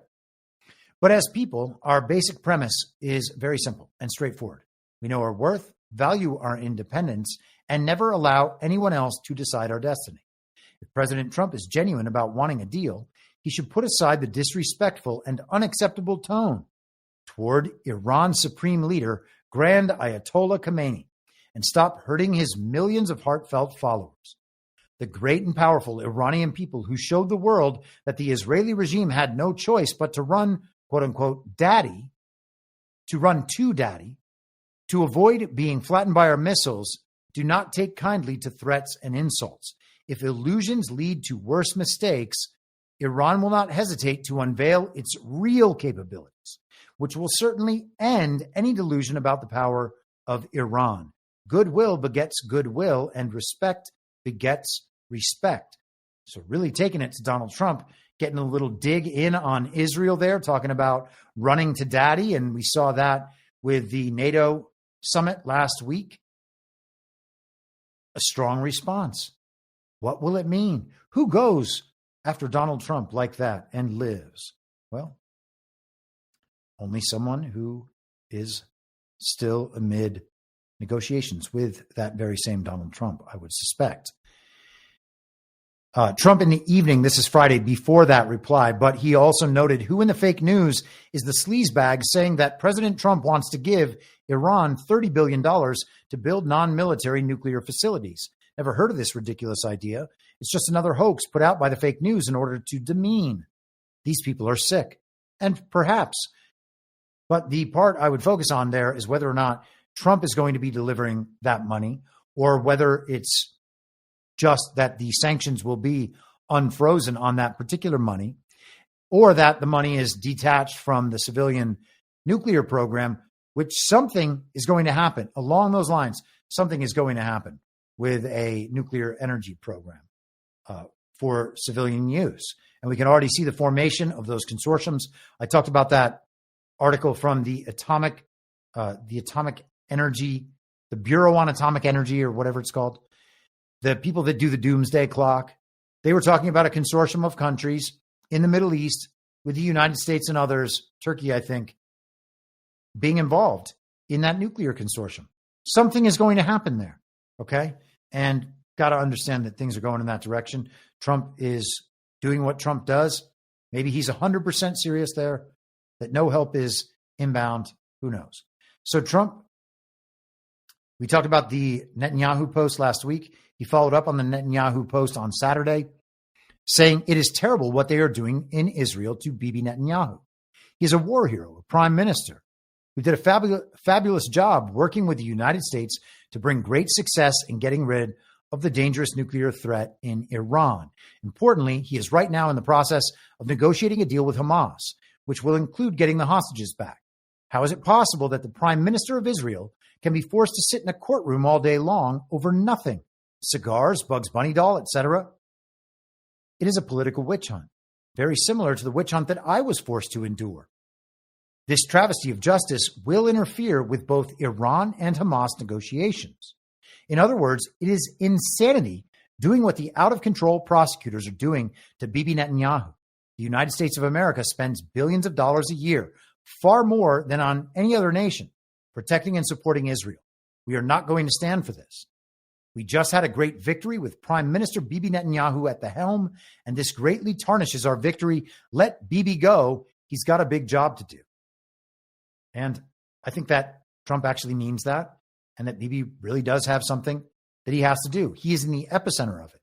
And I have suggested before, I think that the evil twin in Israel, if it included Netanyahu at some point, doesn't seem to include Netanyahu in its plans now. They've been attempting to rid Israel of Netanyahu for years. Color revolutions, blame for the paragliding go-kart incident, all sorts of stuff. There is a uniparty right element, a neoconservative element, a global regime element in their proxy state of Israel. And it seems like they're the ones who want to get rid of Netanyahu. And Trump is making it look like, at least, optics at least, suggest that Netanyahu is still his guy. We are coming down quickly to the end here. This was the result after Trump's post. Now, was it one of those things that Trump knew was already going to happen? And so he posted his alignment for various narrative manipulation in advance? Could be. Court cancels PM Netanyahu's trial hearings this week. And so one day after Trump's post, now there's no Netanyahu in court. The witch hunt has been at least temporarily inverted. Trump follows up on Truth Social saying, make the deal in Gaza. Get the hostages back. DJT. And one more clip from Bannon to wrap it up, and we will be on our way out of here.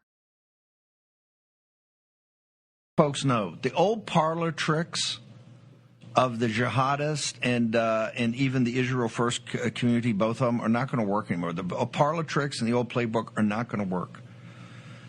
Telling folks that they're anti-Muslim or anti-Semites because you have to have a discussion about these things. The American people are going to have a discussion, okay? And the American people are going to come to some conclusions and decisions about what is right for the United States of America and what is right for American citizens, both living and in future generations. We owe that to everybody that came before us. And Beau French is down there and done such an amazing job in Tarrant County. I mean, we've turned Texas around. Now, I realize we got these huge fights going on, but hey, Trump won by 14 points. Even the unlikable Ted Cruz won by 9 because of this. And now they're calling him a anti-Muslim and anti-Semite because he's talking about some issues down there. And this ties back to this Dan Caldwell op-ed in the Washington Post. What in the hell are we spread all over hell's half acre in the Middle East with 50,000 troops that are used as human shields? That's why they're there. They're there because they're human shields. And anytime something comes up, he says, well, you got to protect the troops. You got to say, well, hang on for a second. Why do we have them in all these bases in Iraq? What the hell, they're up in Syria? Why are they all over? Why are we in Qatar? Those guys punch way above their weights now. They get big militaries. We can have expeditionary forces. You just saw Trump drop the hammer. When you need to drop the hammer, drop the hammer. This is why, we need to build up the Navy, right? We don't need all of these ground troops everywhere. And for Beau French down in Texas, I'm announcing right now, Beau's going to be on the show on Monday, and we're going to go through this. But the old parlor trick of he's anti-Muslim, he's anti-Semitic, that's not going to work anymore. People are tired of it.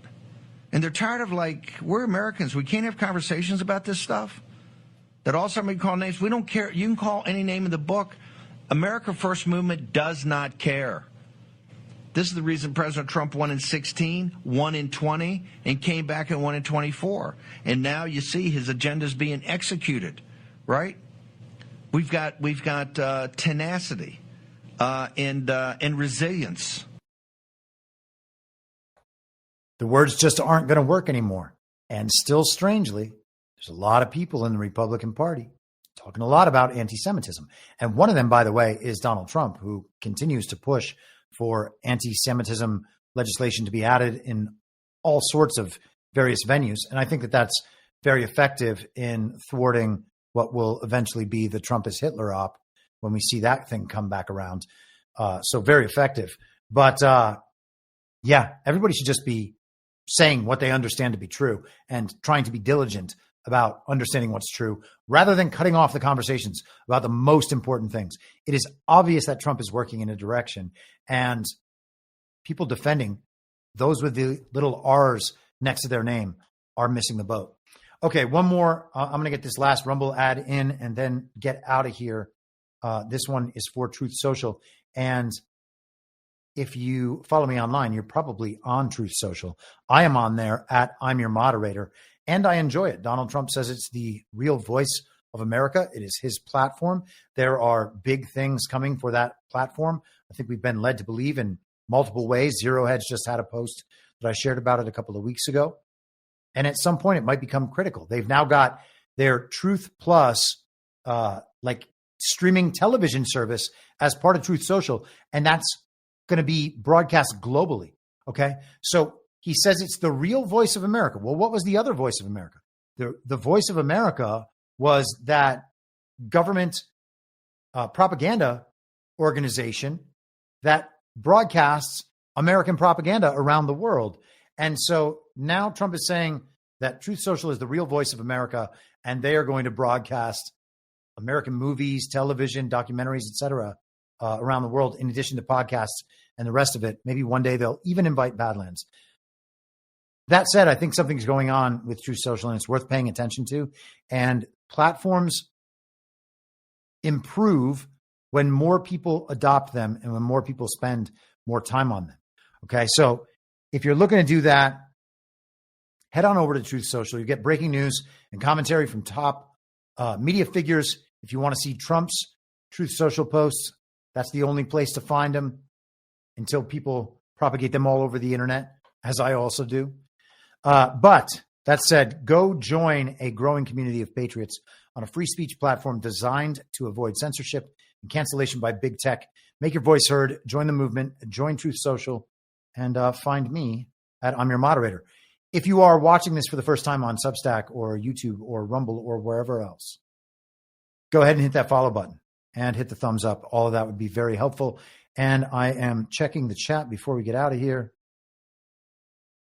Checking Substack and YouTube. I hope all of you over there had a lovely time, and I will be seeing you soon. I will let people know through a Substack email and on Truth Social and Telegram if I will be doing a show either tomorrow or Thursday. Otherwise, we'll see you back here next week, and I'll let you know. It's going to be Monday or Tuesday at the same reasonable time on the same reasonable podcast network. I don't have a network. Masks and lockdowns don't work. They lied to you about a pandemic. And Joe Biden was never. Well, what? You know who I am, don't you? Well, you ain't Fiona Apple, and if you ain't Fiona Apple, I don't give a rat's ass. What's wrong with being an angry prophet denouncing the hypocrisies of our times? What do you think, Max? Do you want to be an angry prophet denouncing the hypocrisies of our times? Yeah, I think I'd like to be an angry prophet denouncing the hypocrisies of our times. It's not true. It's more true than I would perhaps prefer. Can we stop this cruel game and allow the boy to keep one shred of dignity? For God's sakes! I can't stand to see him in all this pain! You vicious bastards! Let him move in with you! Is it so bad to see somebody happy? So just let him move in! For the love of God, let the boy move in with you! Good Lord! And I will not let you down. We do a little trolling. It's called We Do a Little Trolling. In my mind, that's the end game. If you're listening for free and would like to support the show, the best way to do that is by signing up for a paid subscription at imyourmoderator.substack.com. You can find the info stream over on Telegram at t.me/veryreasonable. The merch site is cancelcouture.com, and for all my other links, you can visit linktree.com/imyourmoderator. And I'll see you soon. Down on the range.